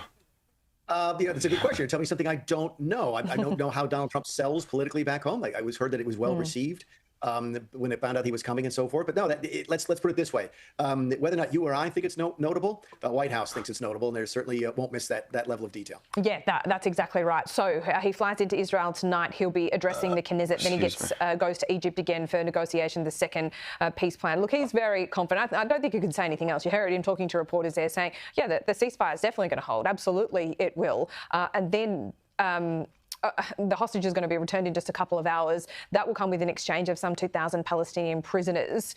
What is the next immediate step for Trump? The next steps are going to be the rest of the 20-point plan. Keep in mind the one thing that everybody sort of doesn't want to talk about out loud, because you don't want to rain on the parade. You want to focus on the positive right now. And I think that's the right thing to do. Is that part of the deal was that Hamas has to disarm. It certainly doesn't look like they've done that. Judging by some of the pictures coming out of Gaza. They also have to agree to turn over control of the region to sort of an independent third party or group of third parties. It's unclear whether or not that's going to happen. There's other sticking points, Laura, potential sticking points, but I think those are the first two that will come up very early in the discussions in Egypt. Will Hamas disarm, and will they decline to be involved with the future governance of Gaza? I think it's really interesting as well to look at the relationship between Trump and Benjamin Netanyahu and how that goes moving forward. Of course, Benjamin Netanyahu has had to make sacrifices because this is all what a negotiation is about. And there's no doubt that Trump was getting really frustrated. He wanted to see this happen, and he was, negotiating in a really tough way with Benjamin Netanyahu. Does the strength of that relationship matter going forward? It does, but keep in mind, as with most relationships, the stronger they are, the more you can sort of work them, right? I mean, if you and I have a really good working relationship, there'll be things that we can do, or we can sort of push each other to do that you can't do with somebody you don't have strong relationships with. No, it's very, very close, very, very tight between the two gentlemen, obviously between the two countries. I think it'll be interesting to see, Laura, because we were told by much of the press in this country that as soon as the war was over, that Netanyahu would lose his job. With her little rat claws he wouldn't be able to sell this package to folks back home, and of course, some of the left-wing press in this country suggesting the only reason he continued the war was to avoid his corruption charges and so forth. So we'll see what happens with domestic Israeli politics, because that will have an impact on their ability to complete this deal long term in Gaza. Absolutely. Elections aren't due until next year, but that will change the complexity of things. Absolutely. I just want to bring our viewers now to the attention of Gaza. These are live shots that we've got coming out of Gaza. You can see at the bottom of your screen there. Now, this is where we think the convoy, the Red Cross, might pass through. This is Nasser Hospital, one of the main hospitals in Gaza. And in a couple of hours' time, we are going to see those hostages given over to the Red Cross so they can then start returning, or they will start that journey home. It has been 2 years in the making, of course. We'll have every moment covered for you.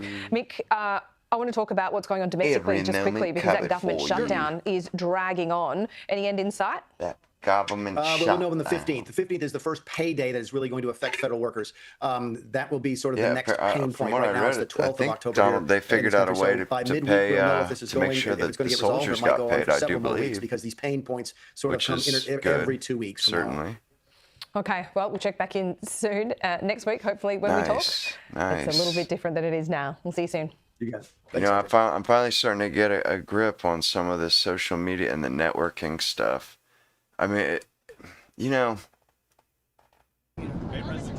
really is just, it's easy to, it's easy just to do the whole ostrich head in the sand thing with, well, I think the hardest is in regards to social media, but, 10 days. It doesn't really pay in the long run. It's gotten to be almost I mean, unless you're old, we're taking care of it. really old, it doesn't really pay. Because you're at a disadvantage if, in fact, you can't, if you don't, because everybody else has a network. And thank you. Oh, wow, it only has Roger Beckett. mono. I have no intention of running for political office, but in case I change my mind, please don't lose that introduction. I want to thank Dr. Benz and Mr. Portman. He must have did a pretty good and Ms. Repton, introduction, or must have got a pretty good introduction. Above all, Bunny White for your hospitality. It's an honor to be here. I came to this state twice to campaign for the gentleman after whom the Ashbrook scholars revolve. I remember on the first occasion, the other speaker was an aging Hollywood actor. And we know that's what happened to him. In fact, I heard it said by somebody. Oh, what's going on? Who was giving a why does this clip sound like AI? About the cultural hegemony of liberalism in Hollywood. Yeah, I think they are still rioting. When did he jump in here? However, I wish I could. There is a minority, and the good news is that It doesn't timestamp chats. I don't get that. Hollywood conservative actors become president. Ugh. I congratulate you all for perpetuating the memory and the ideals of John Ashbrook, who was a friend of mine and integral to the growth of the conservative movement. Oh, now the timestamp. I just had to turn them on. Oh, wow. Brief experience with them. Yeah, why does that clip sound? Wonderfully qualified to perpetuate those ideals. Yeah, I did. That was a weird clip, but me with yeah, he must have left the chat. At least some, I had somebody in the damn in the YouTube chat. The last week I had, they put a strike on my account, so I had nobody on YouTube was, watching. It's kind of lame. If that happens, it shouldn't worry either of us. I've experienced rejection before, and you've been wrong before. My first proposition is that with the announcement of his healthcare reforms, we have a sense of what a Clinton presidency foretells in domestic policy. It hasn't been easy to trace the evolution in his thinking as witness the confusion generated by his inaugural address only 10 months ago. The viewer on Inauguration Day was justified, I think, in coming to personal conclusions about the new president. It was, I think, hard to escape the judgment that Mr. Clinton is a mythogenic figure. The energy, the eye for variety, the desire to please, the expressive face that reflects awe and delight, as though every few minutes he were rushing down the stairs to look under the Christmas tree. Even as during his summer vacation at Martha's Vineyard, he treated every day as though YouTube chat open. The first day of Earth with the excitement of the last. This is Neil. But he didn't, so far as one could see, delineate a distinctive political program, as, for instance, FDR had done and Ronald Reagan. Rather, he used metaphors, indeed metaphorical paradoxes. He said he wanted to force the spring. And one gathers warm, the winter cool, the summer. These are Man, I've got a hell of a lot more hypnotic highs. And these bring on collisions with reality, as witness the hell of a lot more views on my Rumble account too. It seems to be picking up quite well. And not gotten the damn bit of credit from the knee-jerk liberal press. Somewhat. I'm sick and tired of it. Viewed in the light of his inaugural address, that explosion is confusing. My second proposition is to the effect that in an attempt to clarify its mission and to describe its constituency, the Clinton movement has arrogated language that is perplexingly used. Mr. Clinton invokes the term idealistic more often than anyone since Robert Kennedy, but how exactly, in current political idiom, does one define idealistic? Would it be idealistic to send troops into Bosnia to straighten out the awful mess there? The argument can certainly be made. But the younger generation, whose views on the question correspond with Mr. Clinton's, is instructed in these matters by the Vietnam experience, and idealism was then defined as resisting engagement in Vietnam as young Bill Clinton did. The historical result of pulling away from Vietnam, to put it economically, was the boat people. There were many reasons for not wanting to fight in Vietnam, but none of them was idealistic in the conventional sense. So what is it that defines the idealism of the young Clintonites in public policy? Maybe we're talking about the rejection of greed. Greed as in the decade of greed, which refers, of course, to the 80s associated with Ronald Reagan. But Mr. Clinton campaigned on his determination to give more things to more people. He's pledged to renew the infrastructure, to create new jobs, to extend free health care to uninsured, to increase subsidies for education, and to reduce the national debt. Is the desire for a job an expression of greed? If so, it helps us to understand the decade of greed under Mr. Reagan, during which 19 million new jobs were created. And anyway, is it natural to want free health care, or is that greedy? Free health care is health care someone else pays for. Well said. Otherwise, health care is something we pay for ourselves. As was the case during the first 180 years of our republic, from which we must deduce that greed was the defining American characteristic up until Medicare. My next proposition is that the Clinton administration appears to ignore the inverse correlation between dependence on the state and personal independence. As one views modern history, one is, I think, tempted to conclude that the safest rule in town is that the greater the role of government, the lesser the role of the citizen. But the old presumption against the nationalization of social problems That's true. in doing on a matter of health is And then people, they don't do any charity. It gets out of control. Society literally just starts coming apart at the seams. Our attention, and they, of course, are bankrupt. American conservatives, it's widely reported, are in anarchic confusion, are stranded since the fall of the Berlin Wall without a mobilizing mission. By the way, this is in part true. The enemy is not quite incarnated the way he used to be when we had Hitler and Stalin to kick around, but the forces that contend against conservative and libertarian values are hydra-headed, invincible. Under Marxism, Leninism, they reached a most advanced form. Communism was inhumane, collectivist, Philistine, but when the Soviet Union fell apart, that did not bring an end to inhumanity, collectivism, or Philistinism. These are aspects of the human condition, and although the afflictions are individuated, they gain great component force when they combine in the engine of the state. The individual can be a great wastrel, and the damage is huge, but it is intimate. Whereas the state engaged in dissipation can do to itself what Argentina did in my lifetime. In 1939, Argentina's income per capita exceeded that of France. Argentina is nowadays, after a long generation of populism, near to being a banana republic. Conservatives are concerned for this reason over this evolution of the Clinton phenomenon, which it is now safe to conclude is a statist in character. Speaker Tom Foley was absolutely correct when he said after the passage of the budget bill that this spelled, quote, an end to the era of Ronald Reagan. The political momentum, most notably in the matter of public health, is once again centripetal, Washington-oriented. This is a pity in the eyes of conservatives, not only because we have known about the perils of centralized government ever since the founding fathers taught us about them, but because providentially, modern electronic science has revitalized the centrality of the individual. Deregulation was always more merely than an administrative convenience. It is the agent of the adjudications of the marketplace. For many years it was contended that the individual is lost in the great tides of modern commerce, but we learn that this is not Lost in the great tides.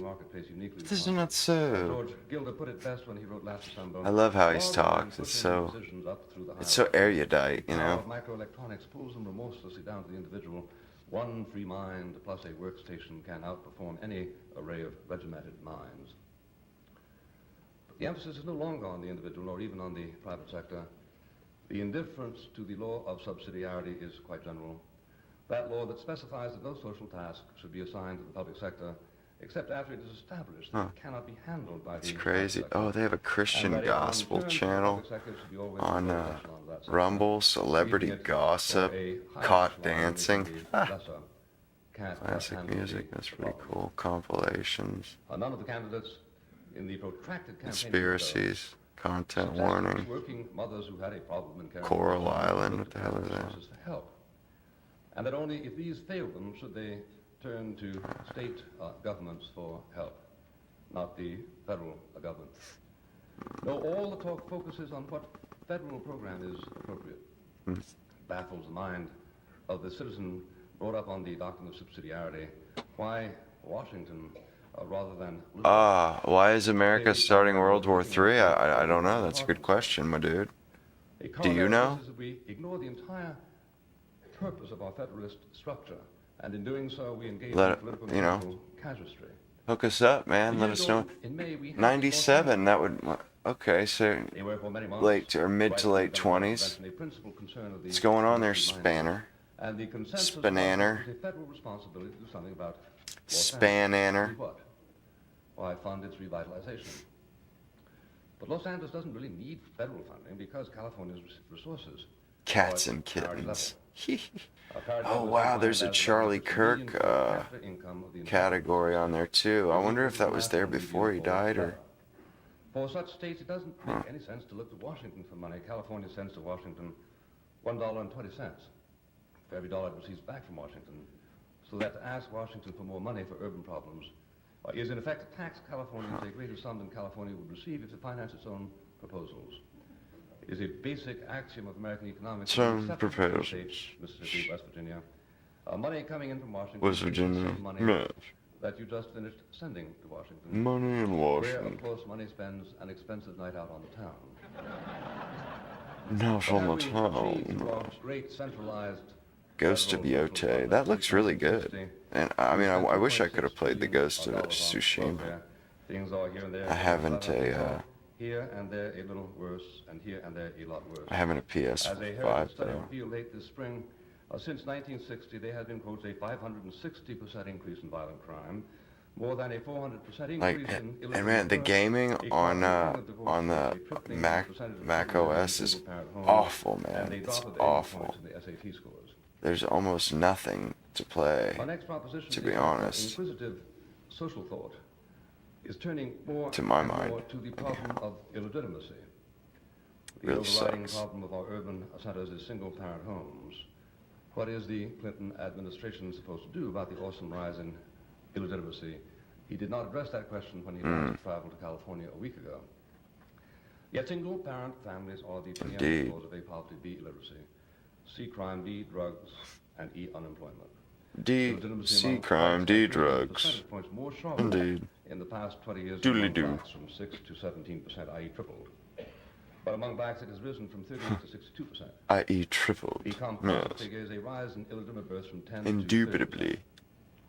Produce Good one sir. illegitimate child and you contribute statistically to all the above: poverty, literacy, crimes, drugs, and unemployment. Just what are the problems in Yo, my households dudes, with mother and father? smash that like button and, you know, subscribe if you haven't already. I'd really appreciate it, gentlemen.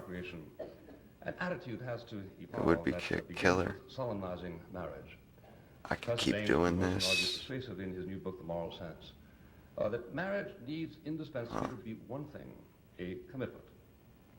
It is a commitment that can be waived if in the years ahead intolerably incompatible unions evolve, at which point divorce logically follows. But to begin with less than a commitment is to trivialize whatever else is responsible for the Trivialize. particularly among black households. It is inescapably the case that the prejudice against religion in education has played a role in this decline. The Playboy philosophy, Indeed. explicitly regnant in the 60s, appealed to many as a key to hedonism. But hedonism is not the key to happiness. Hedonism. And the wretchedness that blights so many It families isn't. has much to do with what Richard Newhouse dubbed the nakedness of the public square. He's very In years gone by, on point about there it. were in That's every community men good and point. women who spoke the language of duty and morality. Not everybody and knows that. obligation. Licentious engagements in hedonism are more readily countered or outgrown in the more disciplined classes.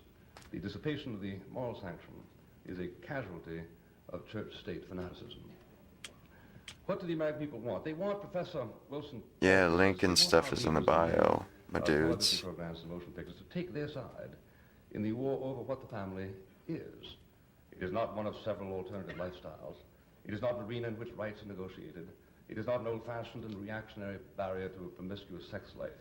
It is not a set of cost-benefit calculations. It is a commitment. What is missing with the advent of the illegitimate baby is any coalescing sense of the illegitimization of the child's mother and father. What if the moral sensibilities of the community were to sharpen to the point of causing the community to conclude that unwed father, that unwed mother are irresponsible citizens and selfish human beings, and their self-indulgence, whether that of the ghetto teenager or that of Elizabeth Taylor, should not be celebrated but lamented, because their wantonness and infidelity leave a trail of misery and crime and loneliness and aggression. Senator Moynihan ingeniously noted a few weeks ago how we are being instructed by Emil Durkheim, who concluded that every society needs a certain degree of self-respect, and that therefore when what is conventionally thought of as wrong behavior becomes common, societies tend to respond by, as Moynihan puts it, defining deviancy down. Moynihan. Once upon a time it was deviant behavior to bear a child out of wedlock. With every third child now illegitimate, it becomes easier to define deviancy down than to re-stimulate the old sanctions. Ooh. But the victims of society's indifference do not suffer less. Yeah, it's the children that suffer from that stuff. We all know it. Which is that Mr. Clinton's social programs spring from misconceptions derived from populist rhetoric. Among these misconceptions is the notion that the Reagan-Bush administrations were primarily vehicles for the accommodation of an affluent class, that government revenue was stifled by Reagan-Bush, and that government programs were stalled by Reagan-Bush. Very soon after Mr. Clinton's Reagan-Bush. I said that in a goofy way. Giving its readers a comprehensive report on what they call the push and pull over taxes. Deep down the first of these articles, Rosenbaum wrote, one popular misconception is that the tax cut caused the crippling federal budget. Holy crap. The fact is, the large deficit resulted because the government vastly increased what it spent each year, while tax revenues changed little. He proceeded to give the figures. Well, if it's true that tax revenues didn't diminish under Reagan, what about public spending on the infrastructure? In Newsweek magazine early in March, we read economist Robert Samuelson. Clinton's basic rationale for more government, he wrote, is that investment in America has lagged. Actually, he informs us, that isn't so. Business investment rose over the preceding decade, as did research and development spending, as did government investment. He gave one example. Since 1980, highway spending, adjusted for inflation, has risen about a quarter. Contrary to popular impression, road conditions have gradually improved. Between 1983 and 1991, the share of urban interstate highways rated as poor dropped from 17 to 8%. How was it then that there was so much misinformation abroad? It has to do with what we have heard first from candidate Clinton and then from President Clinton. What makes so many Americans so jittery about Bill Clinton is his manifest appetite for glib falsifications. It really gets bad when it's happened to me hearing the President's speech on the budget bill.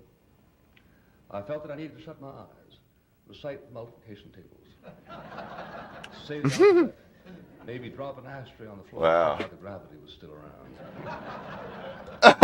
Anyone who has requirements of formal ashtray on the floor.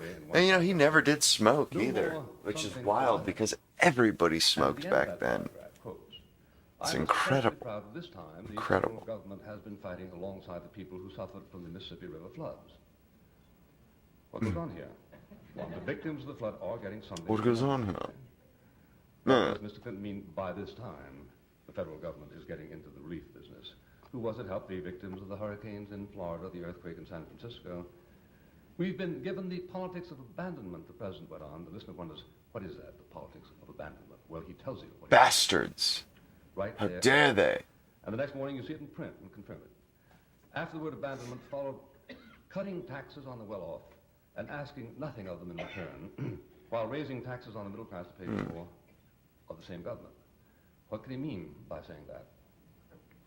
The basic 1981 law, Kemp-Roth, cut taxes not only on the well-off but uniformly.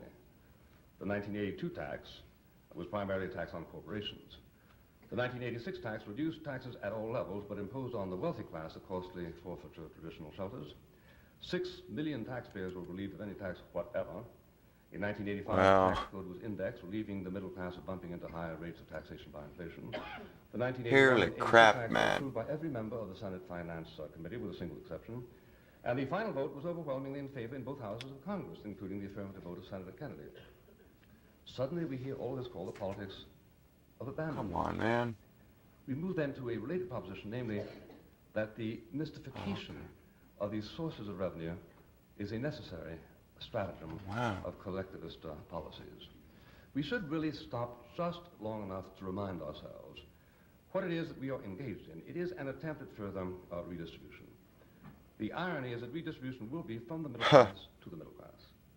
The upper income class is depleted, and in any case is not freshly singled out, except to the extent that the rich are heavier cigarette smokers than the rest of America, since they impose new taxes on tobacco. The poverty class will be looked after by the... Boy, but they not really taken it to us and just raped us over the tobacco, man. Went from $1 a pack to $7 a pack in my life. I mean, it's incredible. Health bills can overwhelm personal finances, even as fires can burn down whole houses. For this reason, the idea of insurance arose. People would pay into a pool every year when catastrophe struck, draw out from that pool the price of rebuilding your house or your liver. What transpires is that some people can't afford to pay into the pool. Societies that acknowledge a fraternal concern for those who can't pay their own way step in and do it for them. All that was needed in order to reform the health system was to devise a way to look after the health bills of the poor. That task does not overburden the imagination. Instead, we have come up with alliances, health maintenance organizations, combination plans, fluctuating deductibles, under-the-table subsidies, and distinctions between eyeglasses and contact lenses.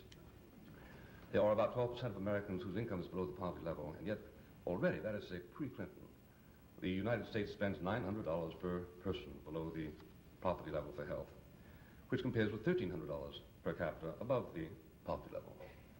To make up that difference, we're going to reinvent healthcare.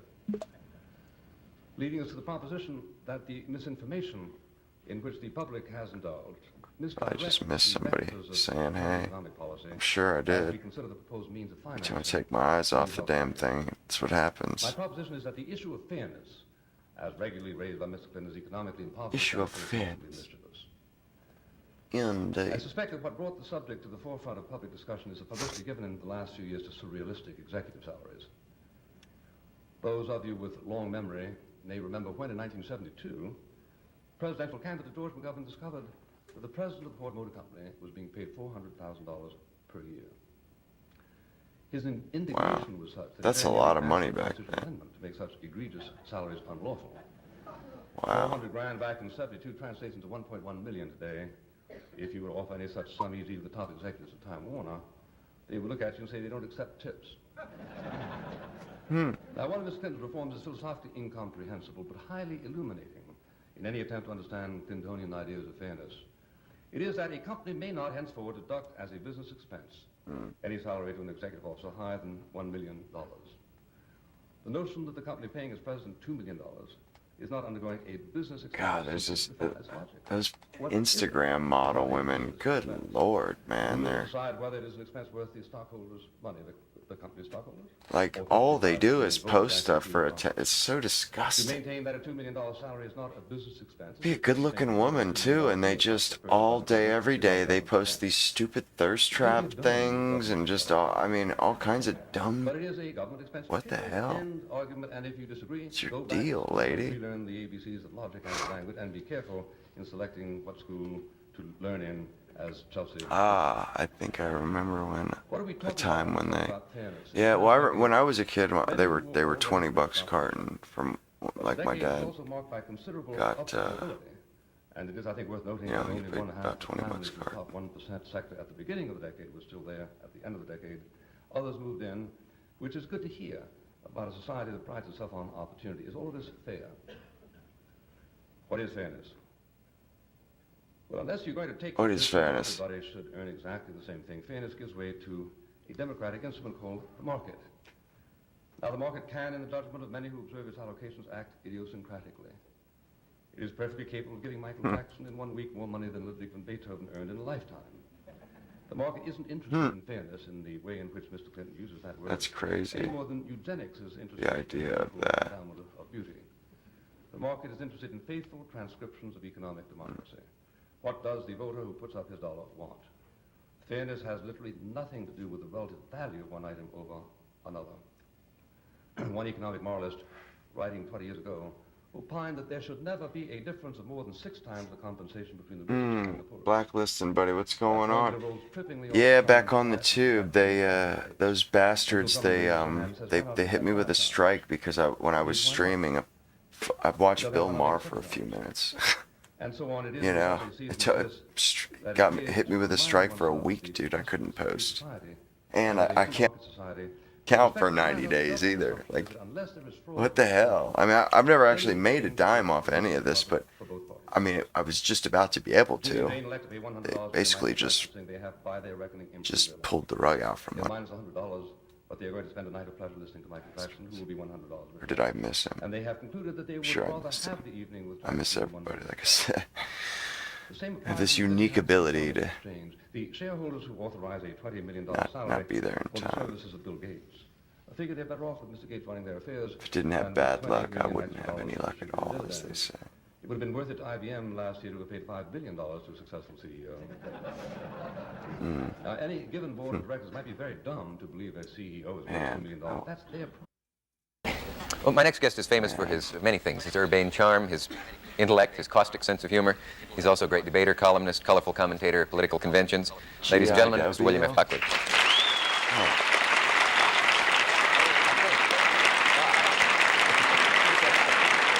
Man, he really went on those shows a lot too.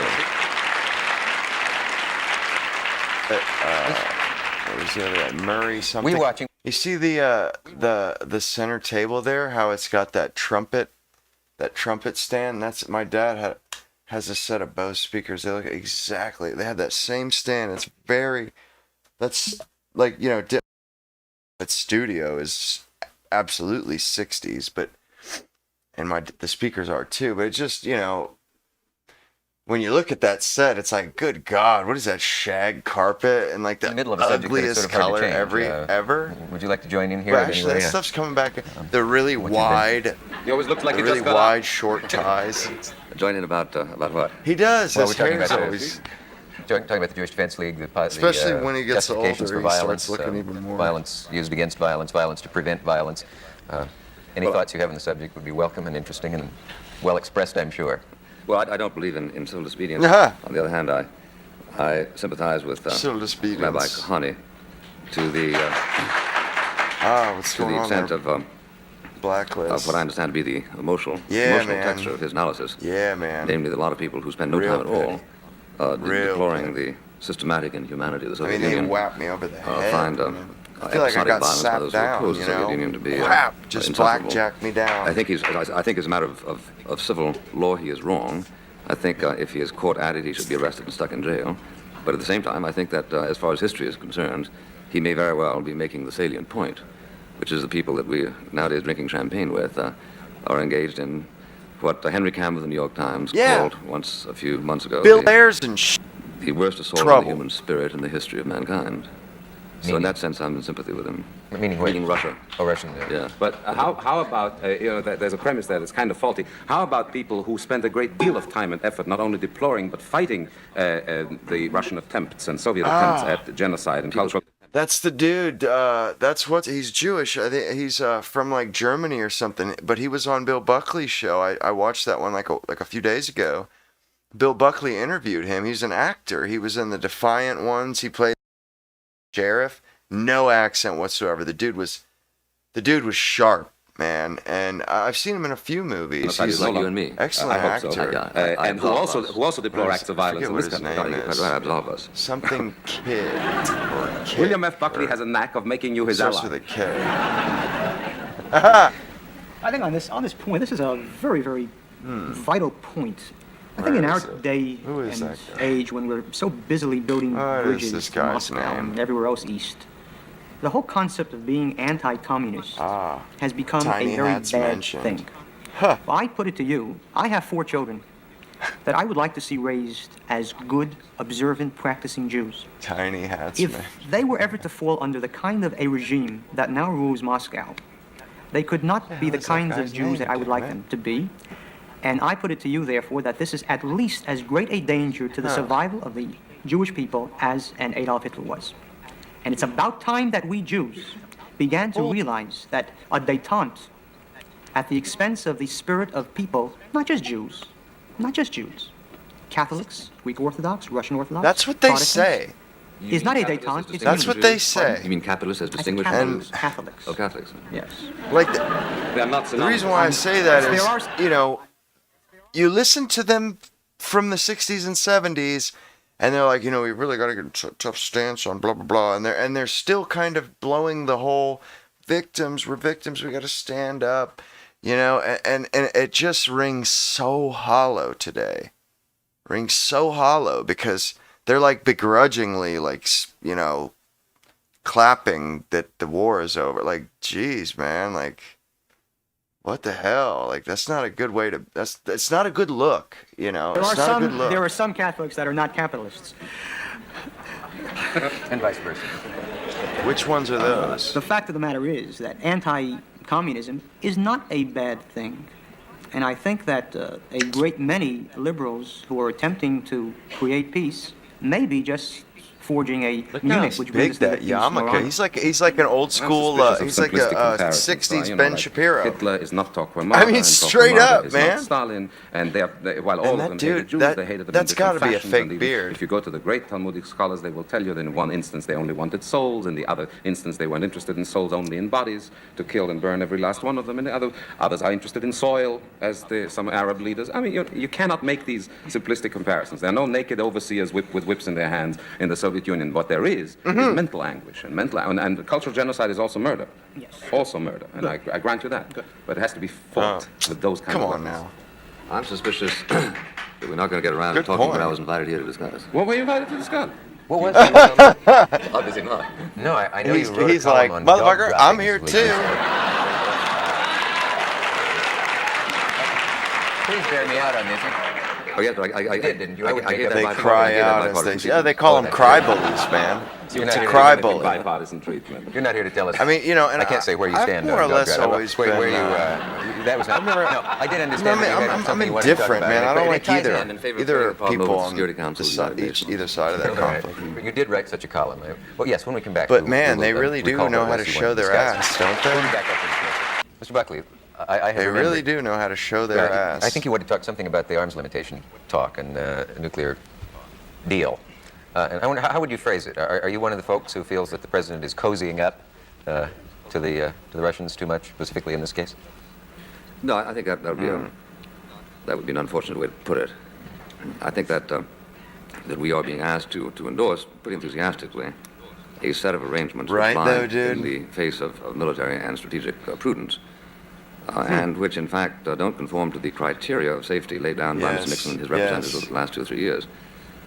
I think it's unfortunate Exactly. that Yeah, they you don't. can see You know, working in America today, the or at least I greatest, think I see a sort of a the greatest high-rank man-made tragedy, the greatest mass murder ever, and all that.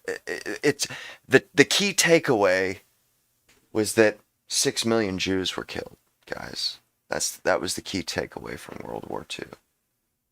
You know, it's like, forget about what started the war. Forget about the reason that the war started or what led up to it. And they would have you believe that it was the Great Depression and, you know, and people turn to a strong man. It's like, no. This is just this.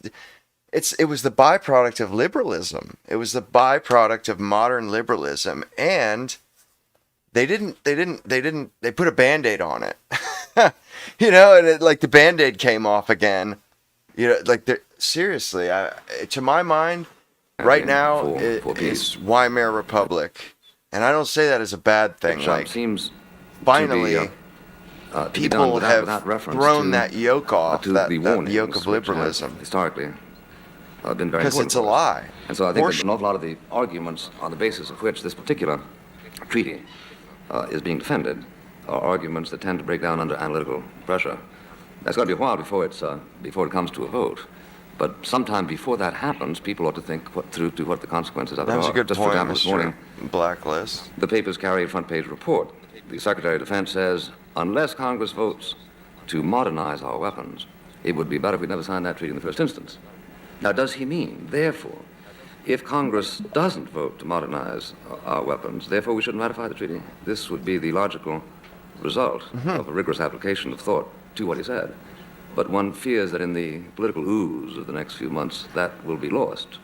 Now, if he says, I ask you to consider, is there a logical way out of that conclusion? If he says, unless Congress votes to take advantage of whatever it is that we can take advantage of under the terms of the treaty, better we hadn't signed it at all.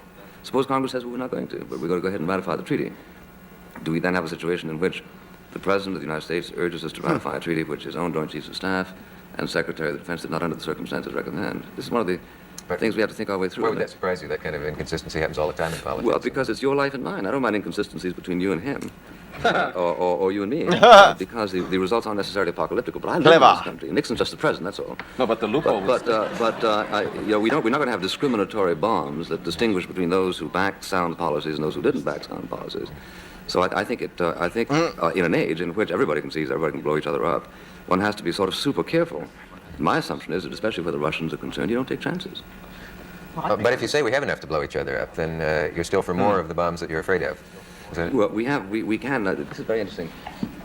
The Soviet has a thing called civil defense. It's practically an unknown word. You have to look it up in the I like dictionary Dick these days. Cavett, always have. On the basis of which He's a good certain dude. specialists in I mean, Soviet I don't know. situation. The cool will tell thing you that is, if in back then, fact you we didn't had know all that these nuclear war people's today, politics. 60% I of our still don't- population would be wiped out. Only It 6% was- of theirs. They lost I know more than Johnny 6%, Carson, but in the Second World War. Who he voted we for, we but- see Laird telling us as recently as early this year that there was one thing that he worried about terribly, and that is that by the mid-70s we would have lost our Minutemen retaliatory capacity.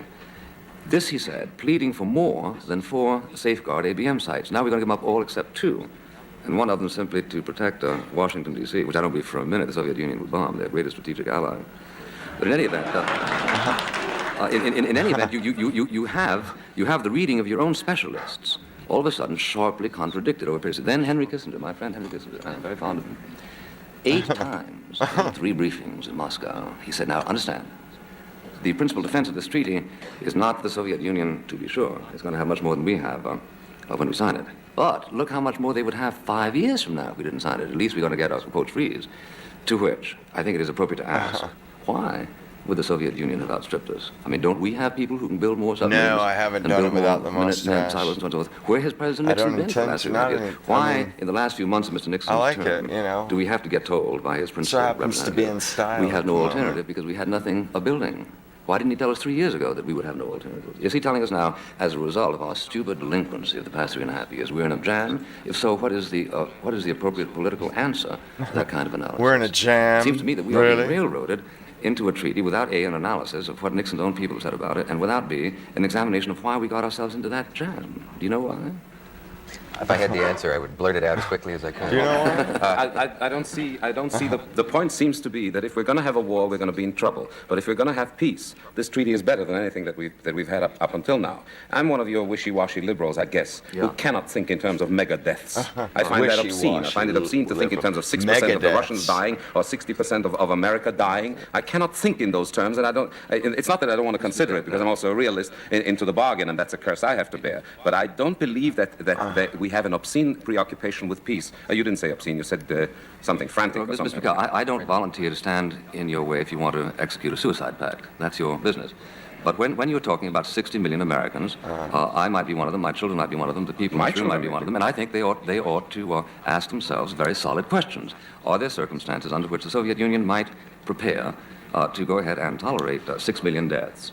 If by doing that they could get 60 million American dead and have their way in the world. Now, let me, if I may, tell you that the way these things tend to work out, I agree. or so I would think it is, that people take the measure of each other, even as they would before a barroom brawl, and the guy who's bigger suddenly emerges in all of the calculations of the guy who's smaller. Definitely. And then there isn't a fight, it's avoided, but on With you terms there, dictated by the big buddy. guy. And this is what I fear more than a nuclear war, because I don't think nuclear war is likely to happen. But what may very well happen is a kinda situation in which the with you Soviet on Union that, my dude. recognizes that we recognize that they recognize that they are in a position to knock out our Minutemen silos, to neutralize all but, say, 15 of our submarines, sufficiently to neutralize our bombs, so that American president is then left with this. Okay, America's intact. All they got was the people who were protecting the silos. Now, does America therefore take what's left and dump it on the Soviet Union, getting 50 or 60 million or 6 million dead, and as a result, invite a retaliation that means the end, substantially the end of human life in America? What American president going to do that? You find a sufficient reason not to vote for the man? Well, not vote for whom? Not to vote for the president, the current president? Oh, my God, my government will make it 100 times worse. Really? What the hell? As Melvin Laird said, wonder- our arsenal would consist primarily of white flags, if he were elected. No, but I do Oh, think I that see the what whole you're purpose, saying. and liberals say that the chief executive has exercised much too much power. You're quite right, I think. And under the circumstances, I think that Congress should very definitely deliberate the implications of this treaty before simply proceeding as though it were a step towards universal peace, when in fact it fails to fulfill some of the major qualifications as enunciated by its incumbent defendants. Excuse me, folks, we have a message. We'll be right back.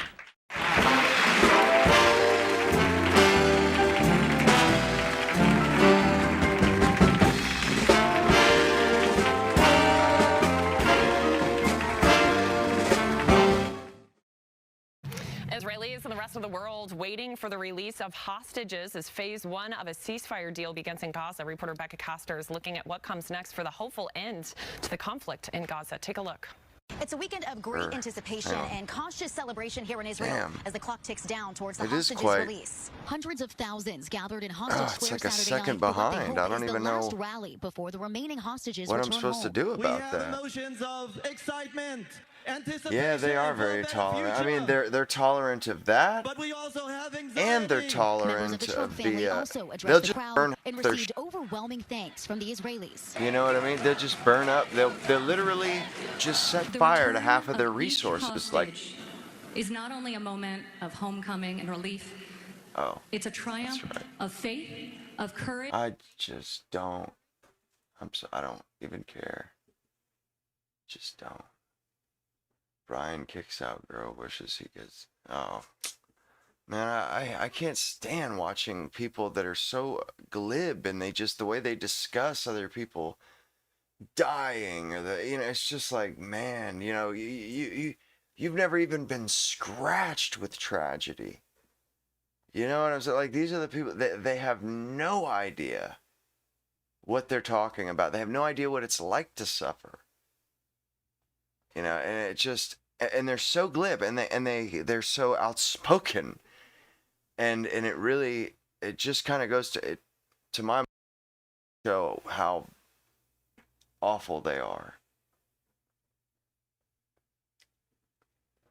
Like, you would think that a problem.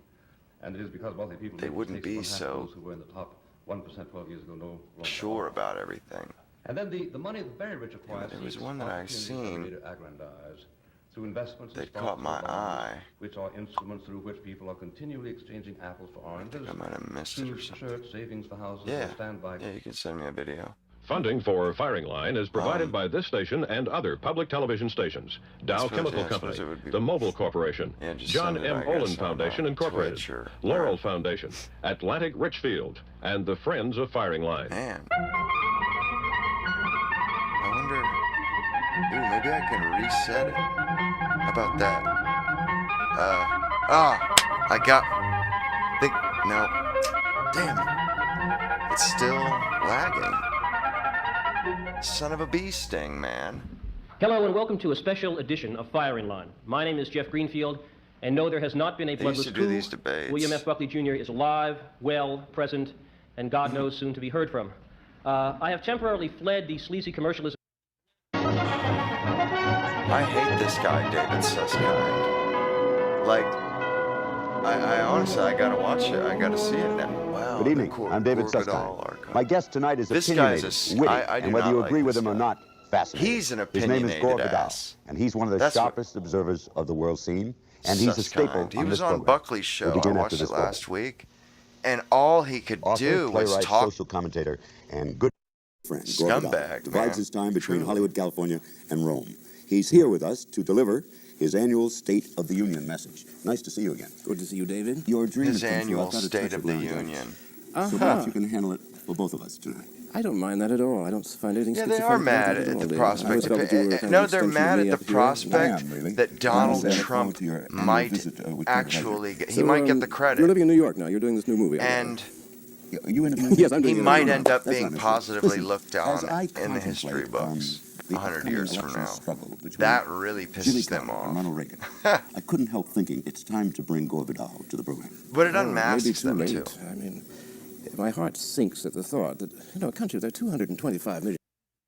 I must say, it's funny because I seen that David Susskind, the Bill Buckley interview, and what an ass he was, and he was just so aloof about all this, about Buckley interviewing him, and look where he's at now. Once he's an old, he's interviewing because he was like a producer. I think he produced like hundreds of thousands of programming all over stations And you all end over the up with a country. grade V actor and a very strange man, Mr. Carter, who he's got some kind of dysfunction. He cannot tell the truth about anything. And of course, he ran as the man who was never going to tell a lie. And it is weird that this year, the only person who's really saying anything is a conservative Republican called John Anderson. And we're all grateful to him because he's aware that we're in the 20th century and we have certain problems. He talks about them. Reagan, he's been making that speech for 30 years now. I ran into Johnny Carson in California, and we were talking about the election. And he said, Reagan's people rang him and said, I've never seen. "Will you stop making jokes about his dyed hair? He doesn't dye his hair." So he said, okay. Carson said, I'll make one more joke, and then I'll really cut it out. So he went on television. He said, Ronald Reagan does not dye his hair. He bleaches his face. Well, when you get right down to it, that's about all you can say about Reagan. God, Does he cap his teeth? Has he had a funny. facelift? I mean, there's not one idea. He tells you vaguely, we built the Panama Canal, we should have kept the Panama Canal. He doesn't relate that to all our problems with the Third World. And are the people of the country contented with this sort of politics? I don't think so. But they don't get any alternative. Okay. That's why half of them I already like this guy. I don't know who this guy. I know of Gorvidal, but I've never watched any of his stuff. I already like him, actually. Right off rip, he seems to be, reasonable, and I don't really feel like there's no pretense here. I don't see him. I don't feel like he's putting on airs. And I think it's going to be even less. I think we may have a president one day who's elected by something like a third of the people went to vote, 2/3 stayed home. Then you can't call it a republic then. I don't know what you would call it. An extension of the Chase Manhattan Bank, maybe, with offices in Washington. Defunct democracy. Defunct. Well, Benjamin Franklin said... defunct democracy. A wise man, he said, sooner or later, every republic becomes a tyranny. And we certainly see signs of that in the United States today. All our secret services, our secret police, the CIA with their new charter, the FBI with their new charter, the omnibus crime bill, which is one of the most dangerous things ever to come before Congress. Our freedoms are being taken. Really? From us, and nobody seems to much care. Kennedy is supposedly the liberal candidate, whatever that word means. They take a hell of a lot more. He is responsible for something, Senate Bill 1722, which is the most dangerous piece of legislation in my lifetime. And it is trying to codify all around the country the various criminal codes. Well, he practically has knocked the Bill of Rights on its head. Now, he's introduced it in the Senate, and Father Drinan has introduced it in the House of Representatives. Nobody's talking about this bill. If you, let's say, go through a red light, and a policeman comes along with another policeman and says, you went through a red light. And you say, no, I didn't, officer. He said, I've got a witness now. You just lied. That's 3 years, perjury, for lying to an officer. And he can certainly set you up, as we know. The police tend to do when there are two of them and one of you witnesses. Okay. Now, all these things this great liberal, Mr. Kennedy, has put in this bill, and no one, as far as I can tell, has ever discussed this thing. I have it right here. I'll read aloud to it slowly for several hours. No. No, yes. I'm going to put it before we get to that and other matters, queue. I want to ask you why, Next. if we're closer to 230-odd million people, why do we come down to this miserable choice? Carter and Reagan. I mean, well, isn't why? it perfectly clear that as we change the election laws to make it more possible for the rich and the bad, as represented by Carter or Reagan, I mean, they're essentially the same people who put these candidates up. Who puts these candidates up? Well, it's done through a party machinery, which in turn is controlled by very wealthy interests. I mean, I was the first person, heaven help me, to start with the Trilateral Commission. I worked that one out just before Carter was elected. I found out about it. There are 290 members of the Trilateral Commission, and the three parts of it are Western Europe, United States, Japan, founded by David Rockefeller. Another extension. I went into the mod view and the got it President out of of the the United States chat. was a member, the Vice President only of the blocks State it from Secretary the of the Treasury, and so public on.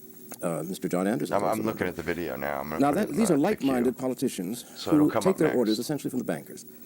And it isn't conspiracy. They don't sit there and conspire, which is what the right wing is now thinking. The Trilateral Commission is some sort of place where they sit around and try and enslave good people in the suburbs of Phoenix. They don't do that. Oh, that's cool. You can ask them questions. Well, this is why you never get anybody from I didn't outside. know they added that to YouTube. I saw Barry Commoner. He came out to. He's trying to start a new party. That's cool. Citizens Party. You know what would be pretty cool? My house in Hollywood. There's some cool interviews got to get with a pretty good group. Ayn Rand. He's talking about religion. He's I've never talking about seen the environment. He's talking about alternatives pretty to oil. good, though. I think, and she was on firing line, if I'm not He'll have trouble mistaken. getting on any ballots. He'll have trouble getting people to listen to him. Because the thing is locked. The solution to the lock is we must change the Constitution. We must get rid of this form of government. It doesn't work. It's just a patchwork. Get rid of the presidency. Have a parliamentary government. I mean, look what they did up in Canada. Yeah, I like they him got rid too, of Mr. Clark, actually. Prime Minister, and you could in tell 30 minutes he's of not voting in Parliament. His they held an election in about 6 weeks. and he's which thought completely about them a Canadian lot. politics all That's. around. I don't think like they allow. that. Nobody should be allowed to buy time on television. It should all be given free by the networks for 6 weeks, and no campaign should be longer than 6 weeks. Then you might get some decent men in political life. But if you just get these monkeys like Bush and Reagan and so on who are wandering around the country doing little 1-minute spots telling you about their resume, you know. Man, what a good number of jobs they've What held. a good point. That's right no way there. to run a country, and there's no way to run this country. A long time I think ago, people are very man. discouraged. I am. Yeah, Is there any Reagan on alternative that, to but Reagan Bush and Carter and his being the son choice? and their I mean, ilk? could an independent candidate be launched in the time that remains with all the intricate? Well, there's a these certain guys are feeling about these this guys year. Is this are 18? avowed 55 or is it Democrats 1860? for I mean, sure, we're or in trouble. liberals. And they Like it's did not 1860. like Carter. And that would mean that a principled man, not a great man, but a principled one like Anderson, would start a new party. Hey, Because in 1855, when the country like was in the trouble, Discord the is, not just abolish slavery, hit me but up it on also started to Discord, preserve and the Union. I'll give you And it had shoot you an a invite serious to view the, of the world, which was the correct view at that time. to the most people thought. server. So it is 1855 we're in trouble. That way we can all chat in one place. It was 1860s when they nominated Lincoln. And Anderson is quite aware of the potential resemblance between himself, a minor legislator from Illinois, which is all Abraham Lincoln was, suddenly proposing himself as a voice of conscience, as somebody who really cares about the country. And I could see with Carter, whom no one likes. I mean, this is the greatest zero we've had since Herbert Hoover. No one likes. And Reagan, whom anybody who likes him, I mean, really should just be sitting watching the Late Late Show and stay away from politics. So suddenly that you could put Anderson, you'd have a three-way race, and anything could happen. But he would only be able to get on the ballot in about 30 states. 33 states he can get on, and he has enough electoral votes to win the election. Because those are all big states, like New York and Michigan and so on. California? California. What can we do? What could the alarmed citizen do? Well, send Anderson money, urge him to run as an independent? Yeah. Telegraph him? I gave him money when he came out to California about 3 months ago. That was but he's very premature. The Republican nomination. Oh, no. I mean, the people who nominate presidential candidates in both parties, I've never read Atlas Shrugged. They want to bring back slavery. And you have to come out, and say, well, really, we want slavery. I've never read Atlas Shrugged, and I have never had the urge to. People have recommended it, but... Why is Bush so... You know? Why is he so... I'm past the days where I listen where I talk politics or listen to politics from a woman. Those days are over. Rough out there. I was ahead of everything for about 30 minutes. He was never anywhere long enough to do anything. Maybe he'll just be president for a few days. Just elect him for a month, so you can have March, and you can throw out the first baseball, and then we're going to get a good management team in here, and you just go. You can be the next president, and you can write your memoirs. That's a lovely idea. It's not our fault. A month of Bush. A month of Bush. We've been getting years of Bush. Pardon the expression. Yeah, I don't like Atlas Shrugged either. And then, I didn't ever read and look at the others. John Conway. There's Atlas Shrugged, and there's two others. Well, I must say, and probably not a very honorable one.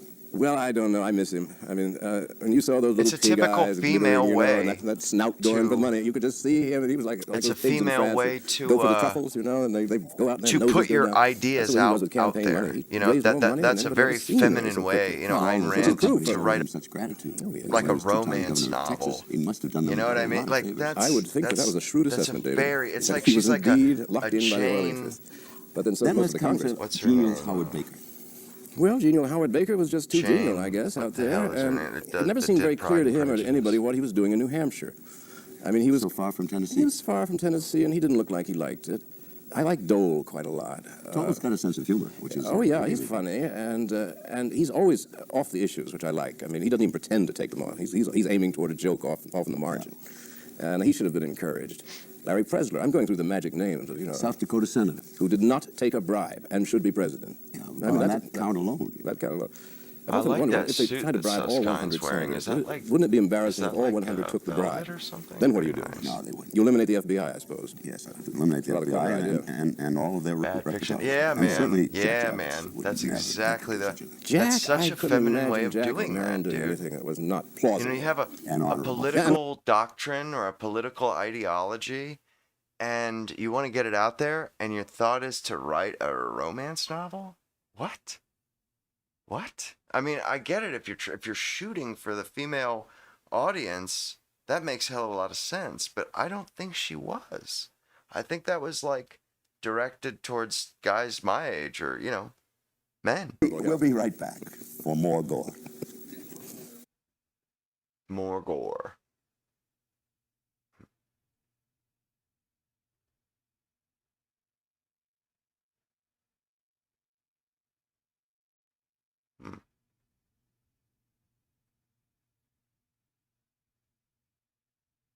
Oh.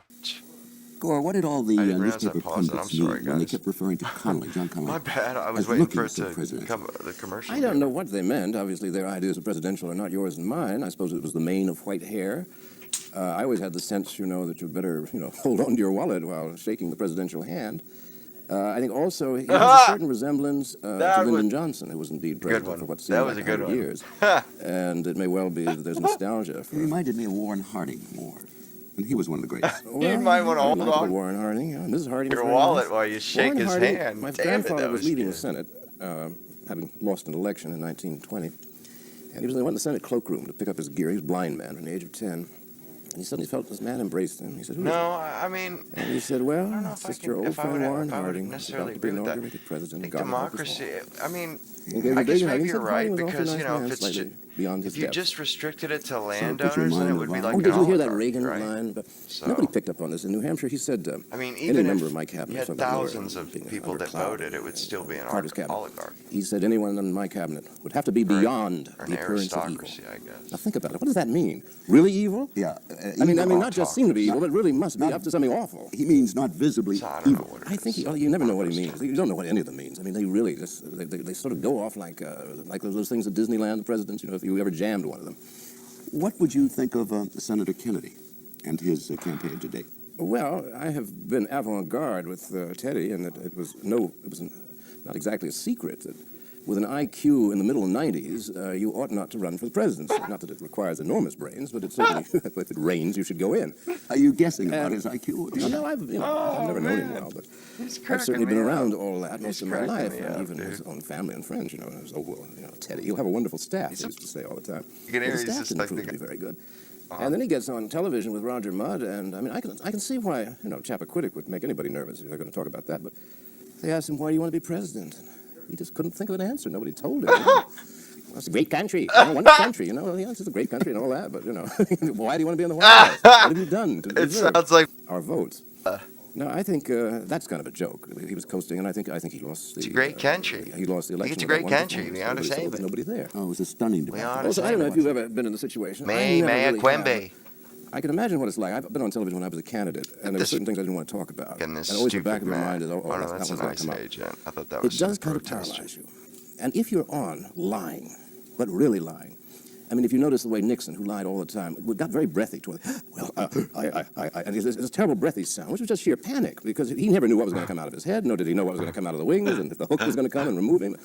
And you feel with Teddy that he's so terrified of certain things in his past being brought up that it's paralyzed him, which is sad in a way, and I feel sorry for him. But that you can't operate very well unless you're at ease with yourself. With Ted Kennedy. And that was a great joy about Jack Kennedy.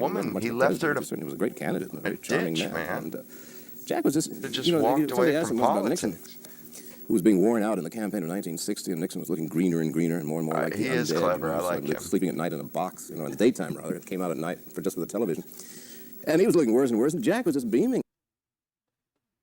This sort of sincerity and extent, this is a long lost art here. What this guy's doing, I think Trump is like as close as we get to that today. Why is it you're doing so well in this campaign with your bad back and all, and Nixon seems to be falling apart? And Jack said, "It's because I'm the same person every day." He said, "It's easy for me. I get up and I'm the same person all day long." Nixon doesn't know who he is when he gets up in the morning. He has to remember what the group is. He has to remember which lies to tell. That's very tiring. And bad for the soul, bad for the Republic. What could he have done about Chappaquiddick? I mean, it is beginning to appear that not have gone, David, for that weekend. I know, but that's hindsight. No, I don't. I don't want to second guess the kid, but I wouldn't have gone. Now, if you did, that's hindsight. And that tragedy occurred, and he did what he did.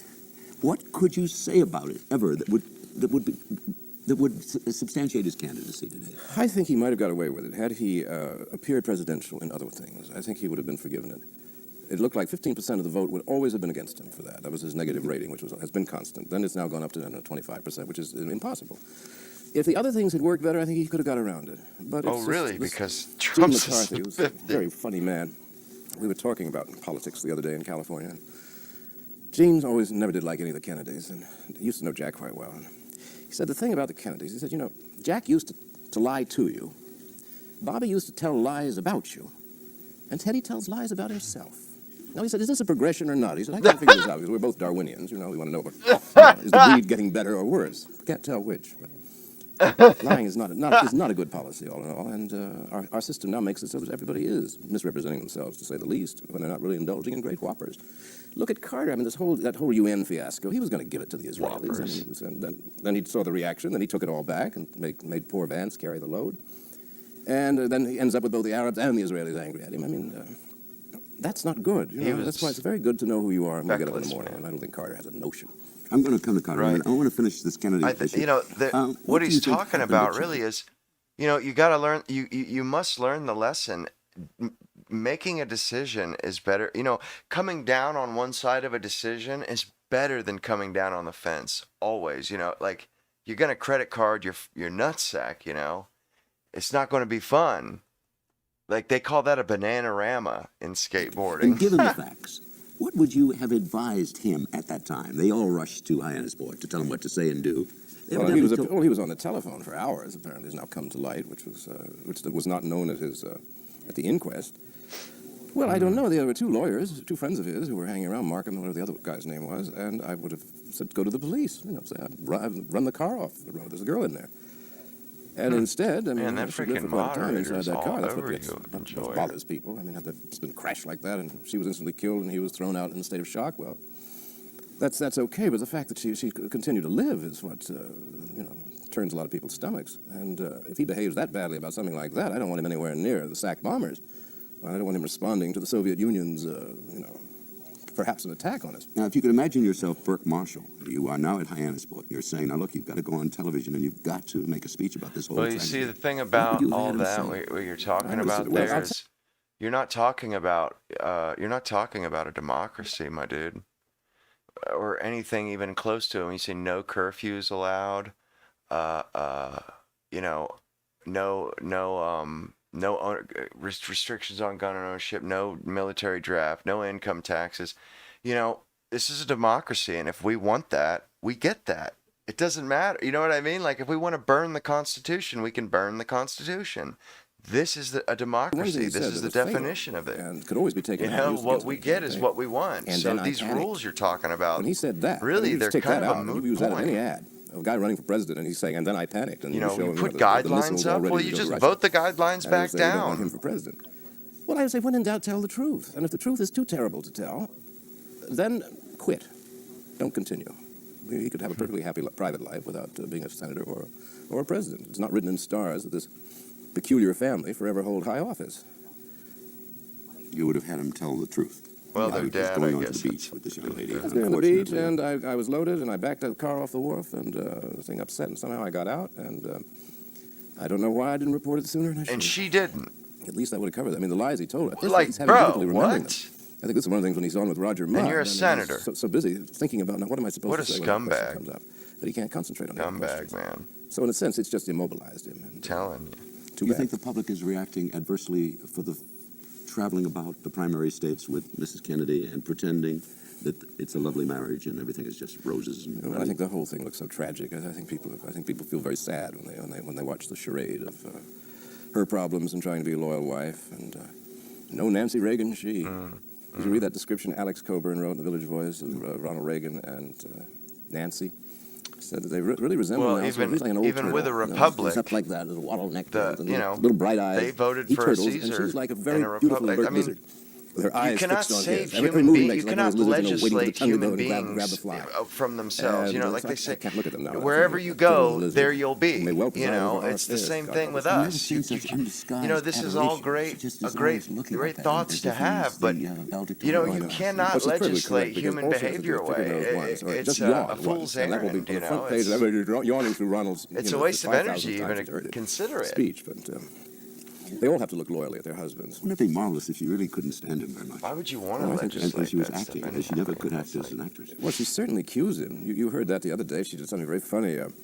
He was gassing away about marijuana being the worst thing in the world. It's the old Nixon line, marijuana is a halfway house to something worse. And so he was doing that number, and how it was really more dangerous than cigarettes. It kind of is, and you sound like an idiot you saying don't that. actually smoke as much marijuana to get the effect as you do cigarettes. So how can it be as dangerous? And Reagan just looked, the turtle looked, and the lizard went into his ear. I wouldn't know. I wouldn't know, said Reagan. They're a great team. If he's had some cosmetic surgery, it's quite a bad job, don't you? Yeah, usually you start out there and work up, I think he just uses that Grecian formula on the hair, and he does the eyebrows too, which is a sign of sincerity, because a lot of people are sloppy, Just stop right here. He goes right, he does the whole thing all the way down, sideburns too. I think he got a discount operation. I think he had a plastic surgeon that was working for a price or something. Yeah, or it could have been a Democrat. This is. I must we'll say, be back. it's entertaining, but in 1 minute. The fact that this guy Let's discuss. is actually they're actually spending time talking about whether or not Reagan had plastic surgery. If that's what you're talking about, you've lost. Ineptitude, You're not winning. What is odd about him, and I don't understand, how he thinks like a campaigner, like a candidate, rather than like a president. For instance, a campaigner can say one thing on Monday in Wichita and reverse himself on Tuesday in Baltimore. He'll say on Monday that he's all for Mr. Volcker of the Fed upping the interest rates, which he did do on a Monday. Then on a Tuesday, he addresses the CIO, and says he's against high interest rates. Now, you can't go from Monday to Tuesday and assume that everybody's forgotten. I mean, they forget in America, but 48 hours, that's the grace period. He's too quick with these lies, and I don't know what's wrong. I don't know why he doesn't put things together. I think he's very hurt by having that ridiculous staff. I think that's really done him in. These good old boys from Georgia have not really quite got a grasp of what the United States is all about. You don't think that Ham Jordan is From Jordan Athens. Is anyone who says Jordan for Jordan, but you don't think he's a profound thinker? I would say that the depths of his mind would not dampen the hem of your trouser if you walked through it. I agree with you there, but you can't make the Charles principles Kervil that in, granular. Atlanta? And Lance back to on where trial. you're, I think there's a whole theory which I will propound. It's pretty It granular. seems in character, but it's just a theory. Carter knew. They have to have some latitude. They have to have some. Bert Lance would be on trial. There's got to be and there's a lot of latitude to enact and make changes and actually, because it is thought that Carter. The whole point of the government is to help people and to fix problems that people can't fix themselves. And if it's not doing that, then what's the point? In order to have a diversion. So that just as the Lance trial gets really juicy, the president is really getting involved in this thing, and where did that money come from that you used in the campaign? Was that for the warehouse and so on? A lot of embarrassing questions. That 5 or 6 members of Congress would have been stung by the FBI, which would, of course, knock the Lance thing right off the front pages, as it indeed did. And I think that he's perfectly capable of that. I think that his team is perfectly capable of that kind of low politics, diversionary politics. But the trial will go on. I think some interesting things are going to come out. You can't find a word about it in your average newspaper. The Lance trial miraculously is gone. Well, but it's on. Oh yeah, but of course, Lance every day brings in another truckload of documents that will jury please look at this. At the beginning of the 21st century, we'll have a trial, a judgment. But Carter's loans will be looked at, and they'll be discussed between now and November. So I think he's worried about that. So this is right before Would you give him marks for earnestness? What's good about him? Well, it beats me. You see, he came out of a system that shouldn't exist. I mean, there's nothing wrong with him. He's actually rather more intelligent than most people who rise in politics. He's obviously got a first-rate mind. But I don't think he's got quite the right temperament or the right character, and he's over his head. But practically anybody would be over their head. These problems to which there are no solutions. And he has to keep pretending there are. I mean, he's hit with Afghanistan one day, and then somebody goes on to Pakistan another day, and in Bogota they see somebody. So he reels from crisis to crisis without any coherent view of what he wants for the country. He never had any, except that dumb slogan, why not the best? Well, if you want the best, you don't pick Jimmy Carter. I think that's perfectly clear. I mean, his slogan ran against him.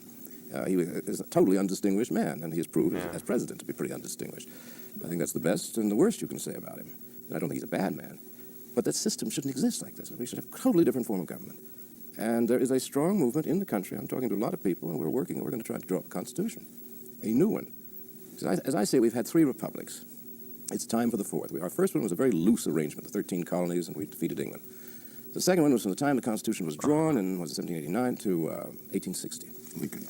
And that was the Second Republic, and that was a very loose union. Then Lincoln was the American Bismarck. He was a cold, hard, brilliant man. And he was going to make a great nation state and a great empire. And he said to the South, you may not leave. And the South said, we have every right to leave, as they did, constitutionally and judicially.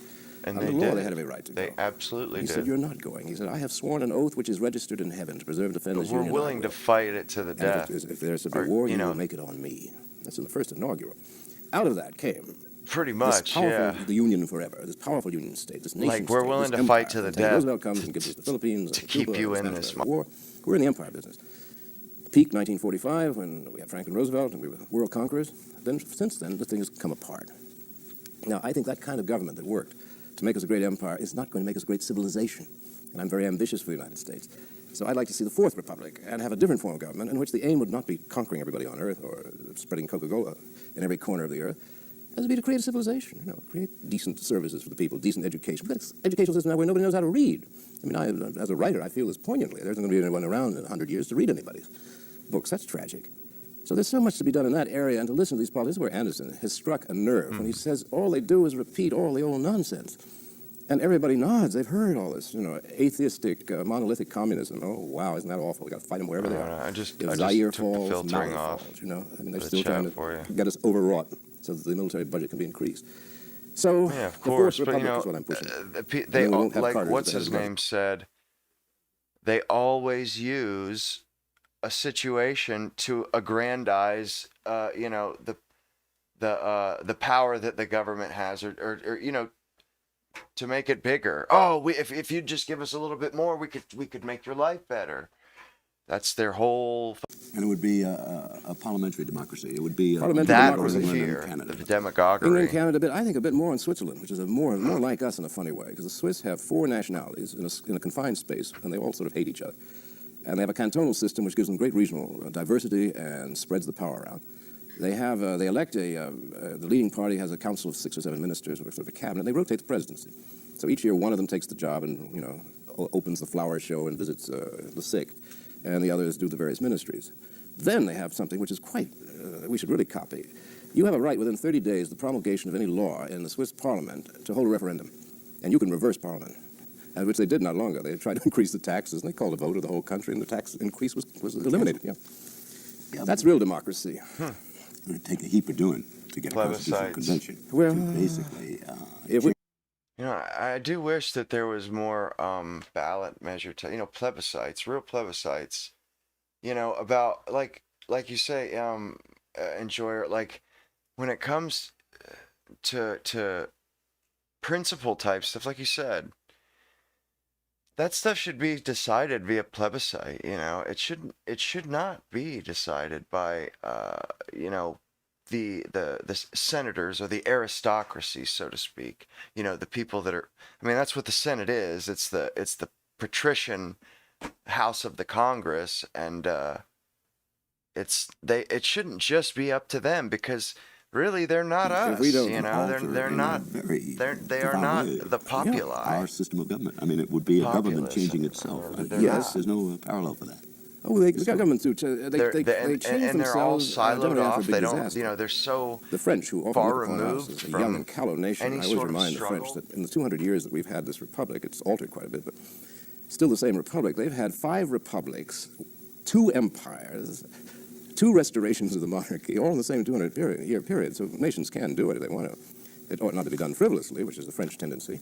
But no, I could see people are fed up, and I think it'll come out of economic collapse, which is certainly staring us in the face. We may find that paper currency is worth nothing. Well, people get very thoughtful then about what kind of government has done this to us. Do you think collapse is possible? The interest rate is only 19%, and there's only a 20% inflation rate. Yeah, I know. And housing starts are down, and no one can afford an automobile. 19% interest. Do those minor? Oh yeah, just minor. And my parents, they still in this no era one has pretty addressed much. themselves to any of these problems. I think they had money problems are mysterious. They had their first house at like 20, I generally agree in with the person I've 81, heard last. 82. Even Milton Friedman got me nodding at certain points. Did they do Then he that starts talking about the invisible hand of the free marketplace. And I don't know why my perverse asked for thinking about an invisible foot. And it's always out in front of you, and it's always tripping you up. Invisible I see the invisible foot being rather more desperate in our affairs than the marketplace. Invisible But it's certainly true that we've got a society that is totally out of control. A military budget, was it 165 billion? No, it's recommended next year. They want an increase to keep up with inflation. It's supposed to be about 200 billion. Yeah. And they all talk about cutting the budget and balancing the budget.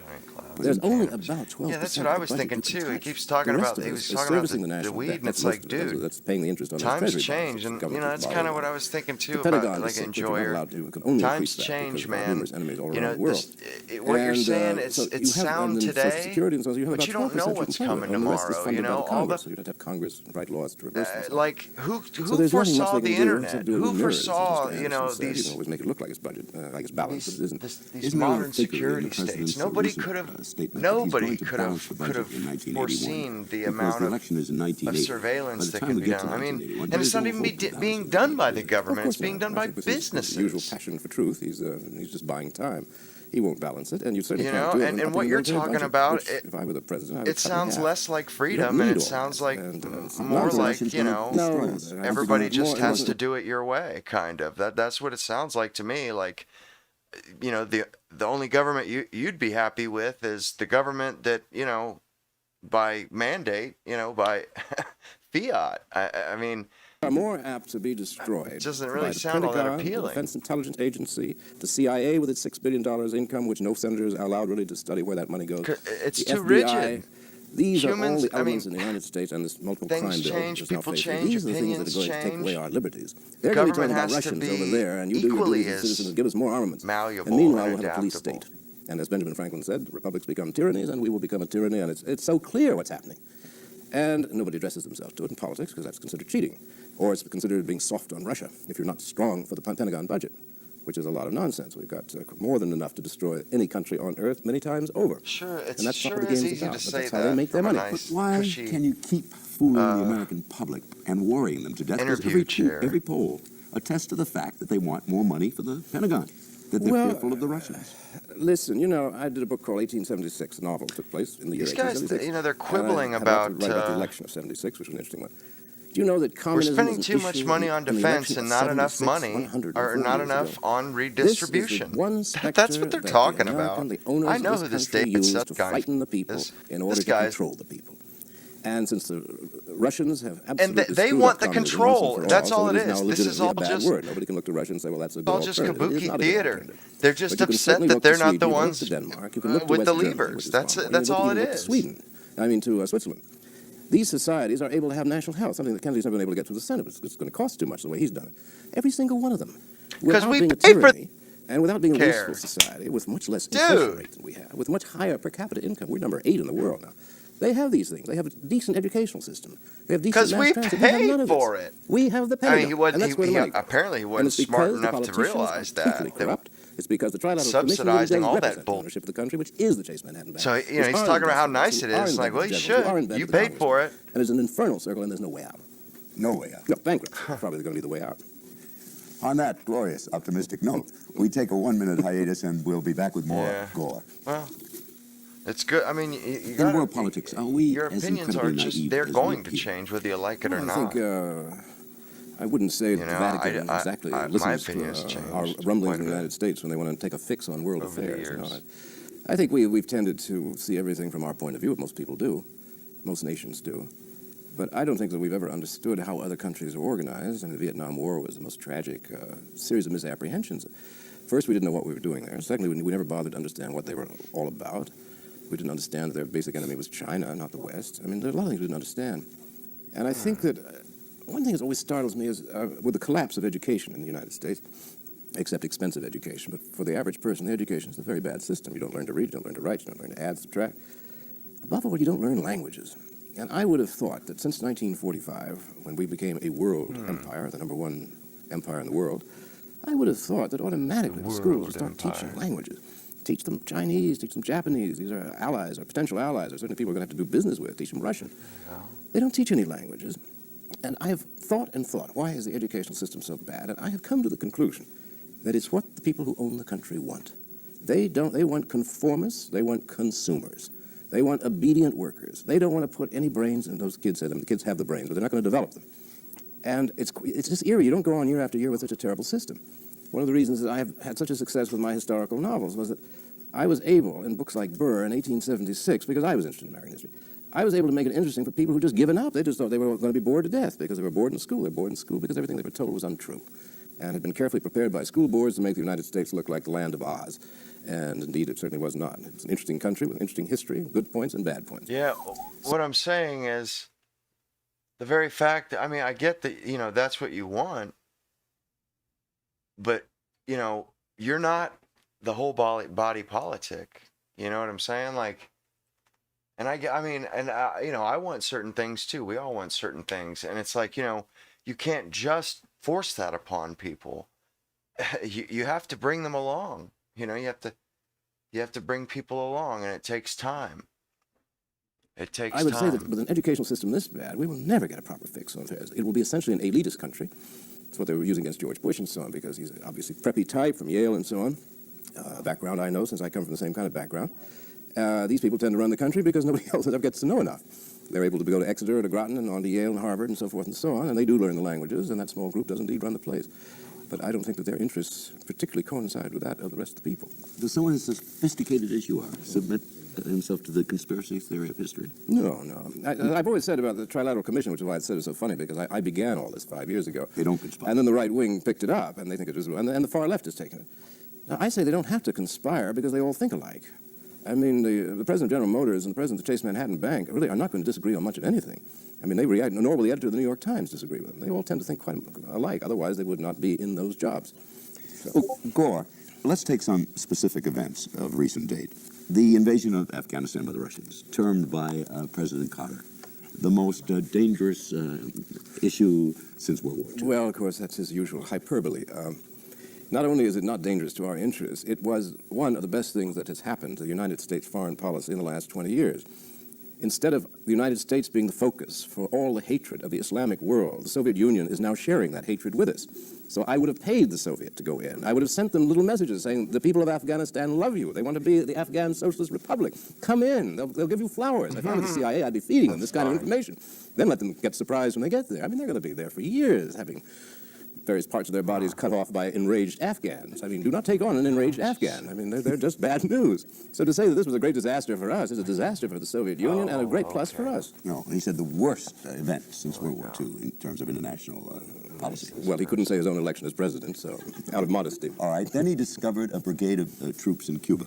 Oh, gosh. Which he said was life-threatening. I know. Cuban imperialism has always terrified me. I mean, the Cubans are on the march. Even as we sit here now, who knows what African countries they're going through? I mean, every cook's tour, they're Cubans, you know, with their guns and their rifles and their machetes fighting their way through the jungles of Africa.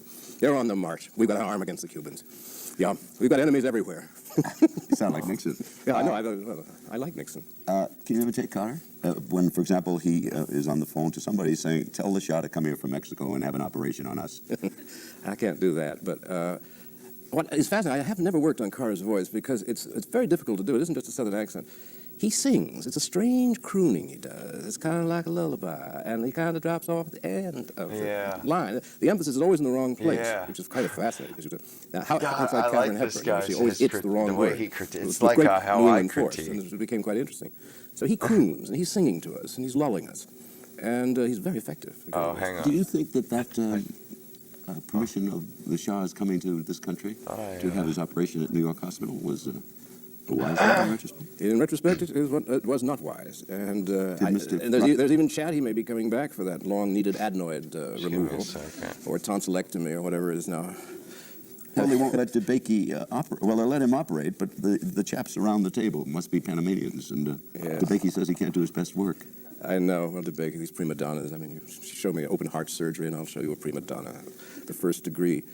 No, I think everybody is sort of praying that the Shah may join his ancestors on some celestial peacock throne, and we'll be off the hook. But meanwhile, there was the Chase Manhattan Bank, David Rockefeller, and his then alive brother Nelson, and their messenger boy, Henry Kissinger, who's been on the payroll forever, got him in over the better judgment of the CIA, and for once, and of the president as well. So they've got a lot of power. Were you pained by the way Nelson died? Well, I wasn't there, David. No, but you read it somewhere. And I'm thinking rapidly about which of 35 stories I've heard should I tell, and I don't think I'll tell one. Right. But it's awfully funny, some of them. Poor man, I mean, no one's death should ever be regarded with jollity. Unless they're terribly rich. Since the rich have everything else, let us have the laugh. Well, if we've made that kind of mistake in admitting the Shah and then having the embassy seized in Tehran, if we have misjudged the Afghanistan issue, if we've played it wrong in Cuba with the brigade of Russian troops there, what does that suggest about the foreign policy and the foreign policy makers of the current administration? Well, dumb, but that isn't the point. Why not devote ourselves to my Fourth Republic and begin to worry about the interior of the United States and not the exterior? We've got so much to do here that the idea that foreign policy should always be the diversion, it's the only thing that presidents can do without being stopped by Congress. Presidents have a fairly wide area in which to misbehave. That's why they love foreign affairs. They love taking trips. You know, they do big crowds, and they do that in front of them. And this is a great high for presidents. It does keep them out of mischief at home. That's a plus for foreign policy, but they do make mistakes. Now, if you really had a president who's interested in the interior of the country, education system, mass transit, cleaning up pollution, rebuilding the cities, there's so much to do, and you could take that military budget, take half of it, and you could do practically anything you wanted with the country. You could even have an educational system, something that is the most un-American proposal I could probably ever make, you know, to have bright children. They don't want that, because bright children might vote them out. Bright children might not perceive United States of amnesia. Mr. Rockefeller's interests are their interests. So they're going to keep them as dumb as they can. Did you read recently that there was a study? Yeah, right. Yeah, I kind of don't like the hand-waving either. You know, the whole dismissing. In 1928. the same test. Dismissing that. And 1980 seniors. I literally have another window playing in the down. I didn't even realize I don't know if you go around to colleges, which I do occasionally, and I've been doing it off and on for 30 years. Where's that at? I'm amazed now the difficulty they have talking. Forget reading and writing. I mean, the ability to put forward a thought in a clear order or to ask a question without the ahs and ohs and uhs, you know, these strange noises you get. No, that's rather frightening. And I think television has contributed to that, because it's used as a kind of pacifier for babies. And people, it makes you passive, no doubt about that. Indeed. And I suppose that, well, look what we're doing. We're doing the talking when you should be at home doing the talking with each other. You should be talking about Plato instead of listening to us natter away. No, I think it's important to listen to you natter. We'll be right back for more nattering. That one looks good. Was that it? Oh, okay, bet. He's become an accidental icon of the conservative movement. Should the left be afraid of Jordan Peterson? My guest this week on Firing Line. Should the left be afraid? Oh, wow. She was... That's weird. I didn't realize. Or I knew it was going on today. Yeah, it is a blonde, matter of fact. I just haven't watched it in a long time. What the hell? Okay. I found... There was another one with Gorvidal here. Yeah. There we go. But yeah, I'm about to put that one on you sent me. I just wanted to get this one in my history real quick. Son of a bitch. Okay. Yes.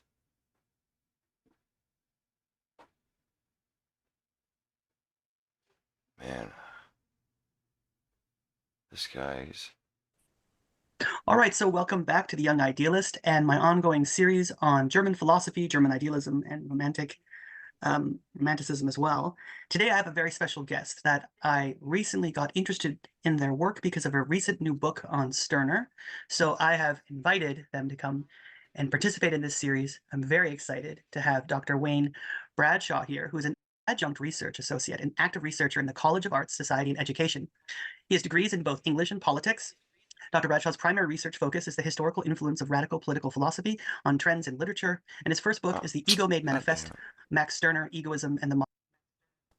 Sorry, I've forgotten the rest of the question. Oh, no, that's fine. I was just asking, perhaps, why do you think, because, you know, I've recently seen a lot of interest in Stirner's work, and why do you think there's so much recent interest in his work, and maybe perhaps why should we return to the ideas of Stirner? Yeah, in some respects, there are no shortage of people who are interested in the ideas of Stirner, particularly in certain corners of the internet. I imagine a good deal of them are probably watching this interview right now. Stirner has to be one of the most memified thinkers of the 19th century. I noticed that you'd included a drawing, a cartoon of Stirner in the link to this video, and it's interesting because, to my understanding, that is a memified link of Stirner. We do only have cartoons of him, two drawn by Engels and one of unknown origin. We don't know who drew it. It was a Berlin worker who drew the third one. So he kind of, the fact that he first kind of was rediscovered as a cartoon character, I think makes him memeable. Yeah, and I think the this aggressive guy nature, is there like, are kind of two ways to read Stirner. There is kind of an himself is a Ayn Randian way. meme. There is an objectivist way. There is a way that Like, is you know what I'm might is saying? right Like, and the this devil guy's takes a behind meme in kind of himself. reading Stirner. That's It certainly been looks more like it popular anyway. throughout history, after his reception, after his second reception in particular. But the other Stirner, which is the Stirner of his own time, who was He fundamentally looks a like critic of that, ideals and the a picture of the proto-critic juice man. ideology. Yeah, I think that also has resulted Like in Anna an age Kasparian. of new kinds of extremist ideology. Both those who subscribe to the mainstream of ideology and those who perhaps subscribe to more fringe versions of ideology both see the importance of Stirner to their way of thinking. And I think the other part of that question was how I encountered Stirner. Well, through peculiarities of happenstance and serendipity, as I think most researchers encounter things. My PhD project was originally centering on terrorist and artistic and literary manifestos of the early 20th century. Why this particular form, which really was most closely identified, obviously, with Marx's Communist Manifesto, became so appealing to diverse groups that were often stood in radical opposition to communism.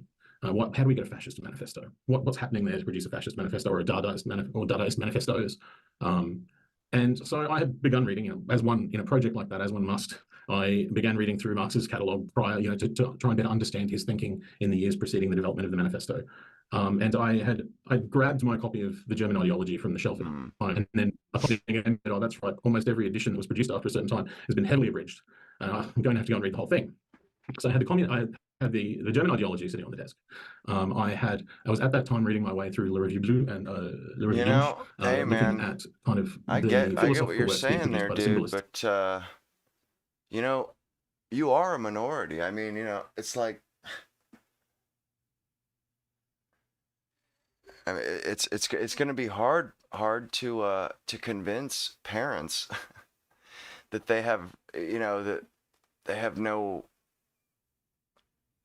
control over what their kids see, you know, and oh wow. I guess you never know what. You know, it's hard to convince Half a million Americans may be diagnosed and treated with Lyme disease. It's one of these unique situations in life. And honestly, sometimes Grasping for fresh air through the midst of black sometimes holes. you just got to take a back seat, more or less. You know, at least I mean, I know that you know, what I want isn't going to necessarily happen. I don't have kids, and let's talk about the last year. Most people do. Most people. Coming off the back of a very good year. Lives. The show has grown in the 18 months since I moved to America from 250,000 subscribers to nearly 2 million. Most people and do, I was and pretty much on top of the world. and it changes your life, But and it's hard to. some changes. My energy was to getting my low, and my mind, brain it's wasn't working hard the same to, way. My mood just was want to getting pretty low. force how I. And I decided to start blogging. When Max, my videographer, you came know, through, I'm and like the day the fringe, that the we were going for my outlier, first blog, you know, was the same day I got the I diagnosis mean, how that I hard had is Lyme it disease. to? How are you feeling? Pretty Is my shitty. want to just Yeah, be I able tested to get positive on for the internet SIBO, and not H. pylori, verify my roundworm, age to watch liver fluke, plus pornography? Lyme disease. And we have no idea how long that's been going Trump, for. And I'm you still know, just being like, oh, children, stop being such a pussy. You know, like, man you up and know, get after it. being Where's the Goggins protected. inside I of mean, you? You know, I yeah, don't it's have all been the answers it's for like that, frustrating but you to know, not honestly, feel at full capacity. It's so hard with these autoimmune you know, we things don't too, let because it's like kids it's just drink alcohol. We don't let functional them enough buy. to where you can keep going, you can keep pushing through it, and We you're never always like, let oh, them maybe this is buy just a low energy Playboy day, or like maybe allergies, magazines. or like it's just enough to where you keep You excusing know, it until it's not. Correct. So that's why, again, like it can be so hard. And I get what To be you're honest, I wasn't saying. that You know, overwhelmed. I was just in you shock. want something In libertarian, so but much shock. It felt the thing like I'd is been we don't unmoored have the culture for from the that, world, man. and I was We don't.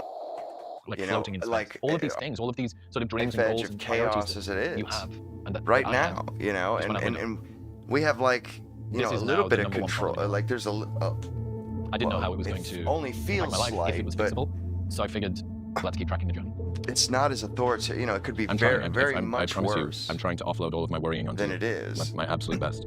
I've acted as a consulting physician working alongside Chris's primary care team. I don't really. It was clear early on that we were dealing with a multi-system dysregulation. He didn't just get me The some age Lyme. He got me verification, of the Lyme, internet. roundworm, and liver fluke. I mean, to me, There's a thing that I like to talk about the 10 things that bother doesn't people. bother It's me, COVID, you know, COVID it's vaccines, like Borrelia, it's- Bartonella, Babesia. There's and mold, kids, yeast, GI problems, and then a handful of humans different viruses like in the Epstein-Barr and long run. It CMV. turns What's been going on with Chris is most of the top 10 idiots, were active. murderers, When you start off with serial this stuff, which killers, is complex illness, rapists. your doctor team is You know, probably it's going like, to give you pretty you can't global just say, therapies.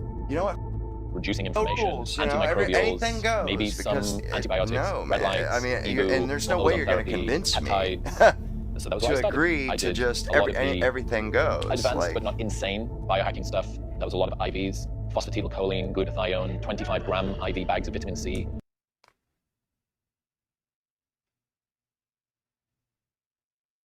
It was when I just seen that was a Gore Vidal interview. Or look, it was two of them sitting across the street, or not across the street, across the table from each other. The sneering contempt for dissent from progressivism, that becomes infuriating. Racial and trans insanity. And it's a very intolerant worldview by design. You're either with us. Liberalism has succeeded, but it has failed. Why? Because it's it's the not same actually show. allowing people to live better lives. It has completely leveled every institution that has stood in its way. I worked my watch whole one of life, their and other this is what it comes down shows. to? It's And now like we're some standing on top of Indian those guy. ruins. We are in a post-liberal age. Nihilistic. Blackpilling. All the individual pursuits, which was supposed to be a recipe for my success in the I know American it's dream, not. does not seem to be working out. Having children means that you have a stake in the future of this country. You're but not looking for the handouts. internet, My problem with a lot of that's a conservatives really is that powerful they talk thing. about family, they You talk know, about having kids, they talk about social conservatism. You know, and to just say it's like If you had you to know, do a if the postmortem internet was a on place, we would not Trump v. allow November kids win, to there was go a lot in of there. victory lapping We would regarding not do podcast it. election, tech And, bros coming into the right. you know, And kids will. with the They're Elon going to be divorce the from ones MAGA, I that think there has rule been a lot over of, us. They're going to be the like, ones to take soul-searching, I care guess, of regarding us. who exactly. Like, do you okay, really we were want happy as a movement to allow people like Elon and influence them into Vivek and psychopathy? Tech Bros and the Nelk Boy Yeah, guys, whatever. Like no everybody pushed us thanks, across the man. finish line, and that was good, I and that would was like the to- moment which was necessary. And now that you we know, are here, what is the I don't want to just watch this value country system? What is the burn at organizing the end of principle? my life, If you had to man, like, articulate that organizing you know, principle, we have to. what do you think that is today? I Or get MAGA? that, you know, you're 'Cause not so and I'm concerned trying- about the it next just used to be, hey, generation, but I we am are against more, those you know, blue-haired, I mean, funny-looking pronouns people, and I we want am to get immigration in concerned about order. it. That And is trade on and my all of that mind. kind of was a nebulous picture, but now there's like an actual conversation about legal immigration, illegal immigration, trade, tariff, like economy in general. What do you think that definition is today? Yeah, you're absolutely right that it's way easier to kind of build a coalition off of negative incentives. Of who you're against. Off of scandal and stuff like that, right? And that's how the temperance movement starts way back in the day. It leads to prohibition, right? I think the president, in his unparalleled talent for branding things, has done a genius little piece of marketing that not a lot of people have noticed. Common sense, right? It's like, it's every single conservative speech or conservative speaker I listen to now has a line in their speech saying, it's not radical, it's common sense, common sense, common sense. And the reason that that's so clever is because it is trying to take all of the negative energies, and by negative I'm saying like negate the excesses of the progressive left, and it's trying to turn it into something that's forward-thinking and positive, right? So we are the movement or the party for common sense, which means that we're going to move away from or get rid of those things that propelled us together. But now, common sense can also be a foundation for what the future looks like. We're going to have common sense immigration policy, and we're going to have those debates about high-skilled immigration, low-skilled immigration, legal immigration, illegal immigration. We're going to have common sense trade policy. Why does China dominate our pharmaceutical industry? Why is China in the World Trade Organization? Right? That has turned those negative energies into a forward-looking picture, right? And it's a forward-looking picture that can be totally amorphous. Yeah. And that's what you're dealing with, because you're dealing with a young coalition, not in terms of age necessarily, but a young coalition as in it's still in its first iteration, I think. I think the MAGA coalition in 2016 that brought Trump to victory was a coalition of forgotten men and women, but a lot of those motivating principles were the same. And now they've brought in 2024, they've brought in way more young voters, the Latino voters, the black voters, working class voters of all different types of racial and cultural demographics, as well as what my friends and I call like the lunatic fringe, which is like they might not believe in outlawing abortion, but they believe that JFK was assassinated by the CIA, right? So it's like these like that's actually what a centrist voter is in America. It's not like I'm socially liberal and fiscally conservative. Like no, they're not like textbook libertarians, but they're these hodgepodges of all these different political opinions where like I'm moderate on one issue like abortion, but I'm labeled a conspiracy theorist for not supporting the vaccine schedule or having questions about the JFK. Many such cases, right? Like that's the type of person that was pulled into the Trump coalition in 2024, and common sense allows the tent to stay big enough for these people and then create a vision for moving forward. Let's do like a hindsight exercise, because you brought up abortion. It's funny to me because I used to go to pro-life marches with our mutual friend Mary Margaret. Yes. And this was during... She's an all-star at those things. She's a rock star. Like, that's her beat. Like, no one should come close to covering pro-life marches than Mary Margaret. Like, getting up at, like, cold DC mornings, and she used to text me, like, hey, Sagnik, there's a march. Let's go. I was like, okay, fine. But this, like, I used to go to these pro-life marches during, I want to say, 2018, 2017, that timeline. Compared that to today, it's so funny even imagining how the GOP movement has basically kind of let go of abortion as an organizing principle, and that comes off rhetorically when Trump says, I will be great for, quote, reproductive health and women's reproductive rights, something along those lines, he said, and basically punting all things abortion to the states, which in my opinion is a proxy for do your own thing. We don't have a pro-life or pro-choice stance. Do you think, and it's funny because someone like JD right now is in the administration, who I'm pretty sure fundamentally believes in the pro-life movement. How do you think people who have such core convictions, and I do not think Trump is one of them, will actually mold the MAGA movement after Trump?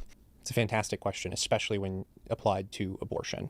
Because let me start off by saying, like, Catholic, pro-life as it comes, right? The first thing is what I feared most in Trump, if Trump lost the 2024 election, which I never really believed that he would lose. It wasn't like the feeling that I had in 2020 where I was like, this is really like making me nervous. I was fairly confident, but these are elections. Election day is a weird thing. Every election is a coin toss. Don't believe the polls. Don't believe the Cook political report on a given district. On any given Sunday, one NFL team can come out against over another. On any given election day, one politician can prevail over another. And my fear was that if Trump lost in 2024, the consulting class in this town, the political consultants, the K Street people, would run back to all their clients and say, see, the abortion issue killed Trump. Run away from that issue as fast and as furiously as possible. Trump won in 2024. The American electorate, for the overturning of Roe versus Wade, which is probably one of the most sensitive topics in American politics. It's probably one of the biggest animating issues for the left. The American electorate punished the Republican Party for the overturn of Roe versus Wade through not giving them a big majority in the House in 2022 and not providing them the Senate in 2022. It was the midterms only that the American electorate punished the Republican Party for vis-a-vis abortion. You can read it that way, right? That's a fair read. And that is a trade-off that every conservative I know in this town would make any day of the week. Yes, it might be unpopular. It's something that must be done. And so, similar to Abraham Lincoln's arguments in the Stephen Douglas debate, right? The popular sovereignty argument. I know that I'm trying to make an unpopular opinion as popular as possible, but at the end of the day, duty, right, what is beautiful and natural for human beings compels me to act in this way in my capacity as a public servant. And I think that's a trade-off that the conservative movement will make every single time. Moving on to now where we're at today. Yes, the abortion issue has been de-emphasized on the right. In part because I believe that a lot of people thought our best shot was the overturning of Roe, and they were hoping for a 14th Amendment argument that would have said, this isn't a states issue, this is a human rights issue, no abortion whatsoever. Okay, well, that's not the opinion that the court gave us, so we're going to have to reorganize and shift our strategies. And as much as I dislike having abortion settled at the state level and having abortion be a democratic issue, because I fundamentally don't believe that can be a democratic issue, Madison writes about this as the Constitution is taking shape and developing. He's saying, yeah, like the reason that, in part, the reason that he hides his notes from the Constitutional Convention until his death in the 1830s is he did not want the notes, the confidential notes of the convention, to be weaponized for any political purpose, and that this Constitution is the people's, and the people's will make those determinations. And some things that we might not imagine as constitutional will be seen as constitutional by the people. That's not to say that abortion is constitutional. I think it's expressly forbidden by the Constitution. But it is to say that prudent statesmen and prudent political strategy requires you to have this relationship with the people and the Constitution to reorient your strategy and to push in new directions. And so what does that actually look like for the pro-life movement? I frankly have no idea. I frankly have no idea. And this sounds like a rambling answer. I'm very well aware, but it's one of those things where you have to balance that tensions if you actually want to see the pro-life movement succeed, because it doesn't just start with a culture of life. I know people like to use that as a punt away from doing things politically and acting with power and vigor in the halls of government, but you cannot excise culture and democratic institutions and the operations of the state from the ultimate goals that you're seeking. Bingo. So with that in mind, how do you think conservatives today electorally should approach all things social conservatism? And the reason I struggle with it is, on one hand, I read headlines like Barstool conservatism, countries going more secular. On the other hand, I read headlines like maybe this year was the first time when the decline in religion stopped, or something along those lines, or young people getting more into Catholicism. And I struggle with what the actual body politic constitutes of vis-a-vis young people and their tendency to be more religious, or at least like traditional in a very, very loose sense. So with that in mind, how do you think the GOP should approach like social conservatism? And the reason I ask that is because there was this proximity to all things. Someone like Elon Musk, who for all intents and purposes is kind of like a Genghis Khan dude, as opposed to a Mike Pence guy. And the Republican Party, the capital R Republican Party, aligned themselves with someone like Elon, full send guys who can be like painted as like, hey, just like degenerate dudes, and their like fans probably couldn't even find a voting booth if you gave them a GPS. But the Republican Party was fully aligned with all of that just to push them across the finish line. But then there's all of these conversation regarding how there needs to be a focus on family values, pro-life culture, and all of that. Do you see the irony in that? I do, but I want to take Mike Pence as an example. Mike Pence is someone who talks a lot about social conservatism, but is unwilling to adopt or rethink any of his political priors, or adopt any political strategy for ensuring that social conservatism actually blossoms. Like, what is social conservative for the sake of? Like, maybe Mike Pence would say social conservatism is for the sake of the Constitution and maintaining the Constitution. And that's part of the answer, certainly. But like, what is the Constitution for? It's for the government of men and their flourishing, right? It's to secure their natural rights given to them by God, as Tim Kaine is no longer prone to say. It is. Many social conservatives say, I want to see social conservative values win, but are willing to actually do nothing about it when push comes to shove. And so social conservatives can find alignment with Elon Musk and these other people who you look at and feel like they've lived not socially conservative lives at all. In fact, they're fairly degenerate lives. They can look at them and find common cause. Why? Because like, at least at the end of the day, Elon Musk is dynamic. And Elon Musk wants to see the American family succeed. And like, maybe he doesn't, but like, from everything that he puts out there in public, he seems to be very committed to providing a future, to building a future in which more kids can grow up, in which more families stay together. And I think those are the fundamental human issues that social conservatives are starting to care about. It's not only, it's creating the societal preconditions for families to thrive. That means, yes, having more children. That means owning a home. That means making sure your kids' education isn't indoctrination, isn't a bunch of lies and crap. That means making sure that educating your kids isn't going to put you into debt. That means making sure that health emergencies isn't going to put your family so far into debt. Like the two-income trap and all the research that Elizabeth Warren used to do when she Back was in the day, when she was interesting. And those are the things that the social conservatives are focusing on now. One, I think, is a prudent decision.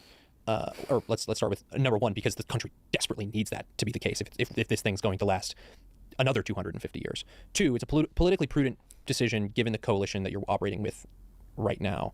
And three, this kind of American dynamism has a way, has a network effect, has a knock-on effect that I think propels the type of civil society greatness that everyone wants to see recovered in the United States. You brought up all these populist concerns vis-a-vis home buying, college debt, not having kids, families, and all that stuff. This brings into the broader question of the disaffected youth, disaffected male youth, someone can say. And I've seen those problems bubble up across different times in the timeline. I first saw that during Gamergate. I then saw that during Occupy, and there was a lot of overlap there. People don't like to admit that. And then this time around, regarding young men who are struggling in life and all of that. Yeah, something which I struggle with is those, that group and their concerns, because of today's political climate, automatically gets associated as a Republican thing, as opposed to a populist thing. And they have no loyalty. They have no loyalty. They just want to live a life and live the American dream, and they're struggling with it. And whoever is voicing their concerns or standing in their behalf, they would automatically warm towards them. My question is, I think, and pushback if you disagree, there's a lot of overlap between that cohort, the OG Boney cohort, the Gamergate cohort. I mean, there are a lot of dads out there. I mean, not a we all pejorative, know what because of their happens troubles, on they're the not looking internet. for like It's political filthy. value system. They're just looking for totally a filthy. lifeline, a lifeboat, like basically And to survive. we live in DC. We grew up New in York. another time. Because of our sample size, I personally do not come across a lot of those people, but the country is full of them. We were and lucky. there was this report coming out a couple of days ago where Kids there today are are more not that lucky, open jobs and than they don't have unemployed that people. Given all of these that's going on, how should privilege of the being mean born in a American time when the men or internet women didn't who exist, struggle or in being life in born in general a time approach when politics? it was in its That's such a infancy and great people were question, still because using bookmarks and stuff. You're totally right. They have no loyalty. Now Republican things have Party. changed. They do not care And I think if you're the right, person though, next, Mr. if the letter Enjoyer. next to the candidate's A name third is an party? R or a That D. doesn't What they sound like care a terrible about is idea to whether me, or not like, the politicians or the representatives are but delivering. I think for them. it would have to be It is pretty not a Republican decentralized, phenomenon. though. All sorts of different shades and it of would, post-liberal. I mean, I'm not even sure exactly how you would go about that. How exactly would you go about a third party? Because I'm not sure. I mean, I wouldn't want a company with a monopoly on your data. You know what I mean? To do those age verifications, but there's got to be some acceptable in between for both sides. You know what like one would hope. One would hope anyway. But I don't think it's going to be either or. I think it's going to be, right there, right down the middle, like pretty much everything is, right? I mean, more or less. That's how it seems.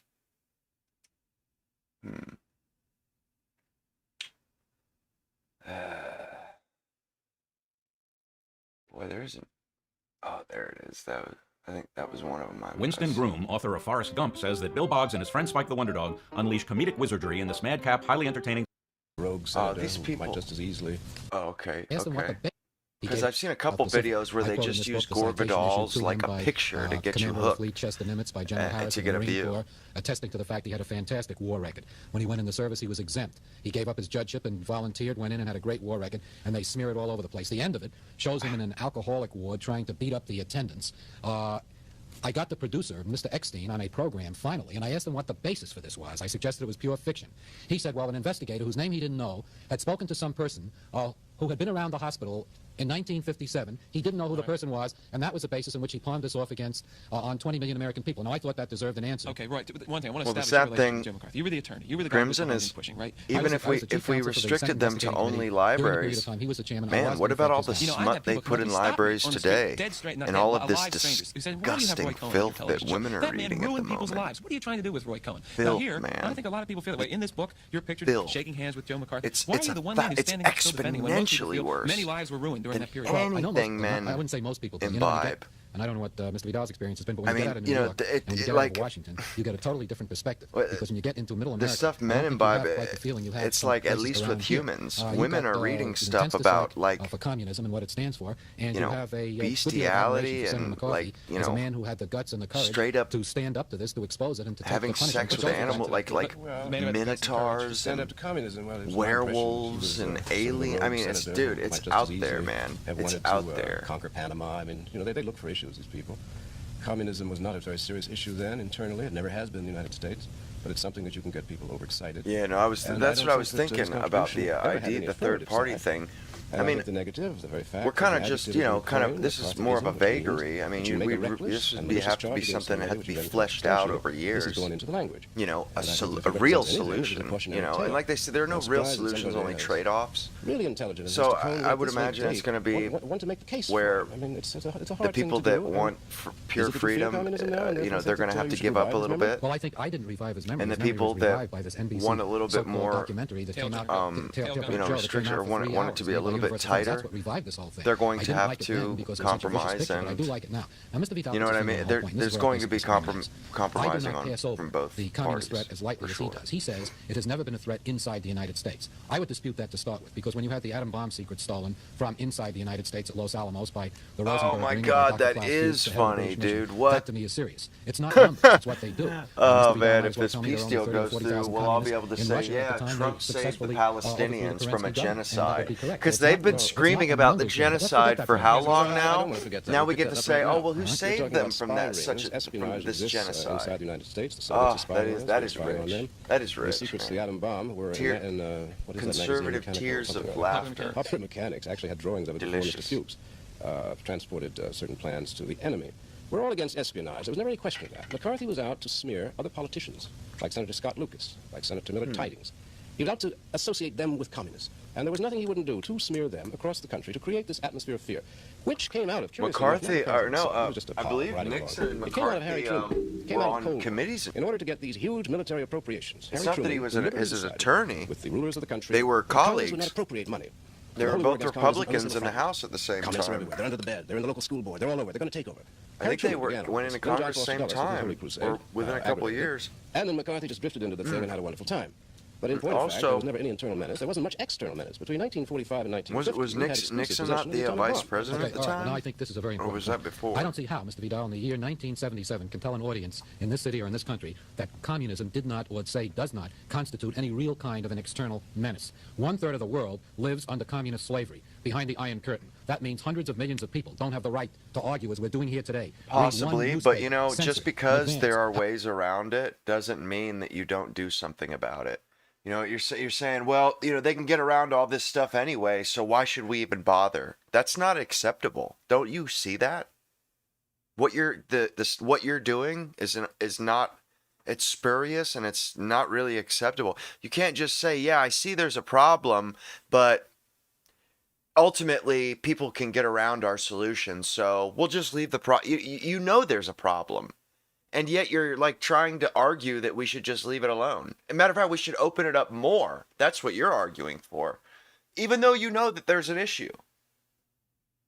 And you're arguing, trying to say that we shouldn't do something about it. That just because a friendly person, a friendly adult can get them in on the internet, that we should just go wild.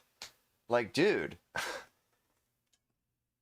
That's an extreme view, man. That is very one radio extreme. Station, one television station. Because there's some wild have the right to believe in God, wiped out cold, everything which makes people tick. There's got to be a middle ground. A system which is dedicated to the destruction of freedom throughout the world. We've seen what it's done in Cuba. We've seen what it did to Czechoslovakia when Dubček rose up.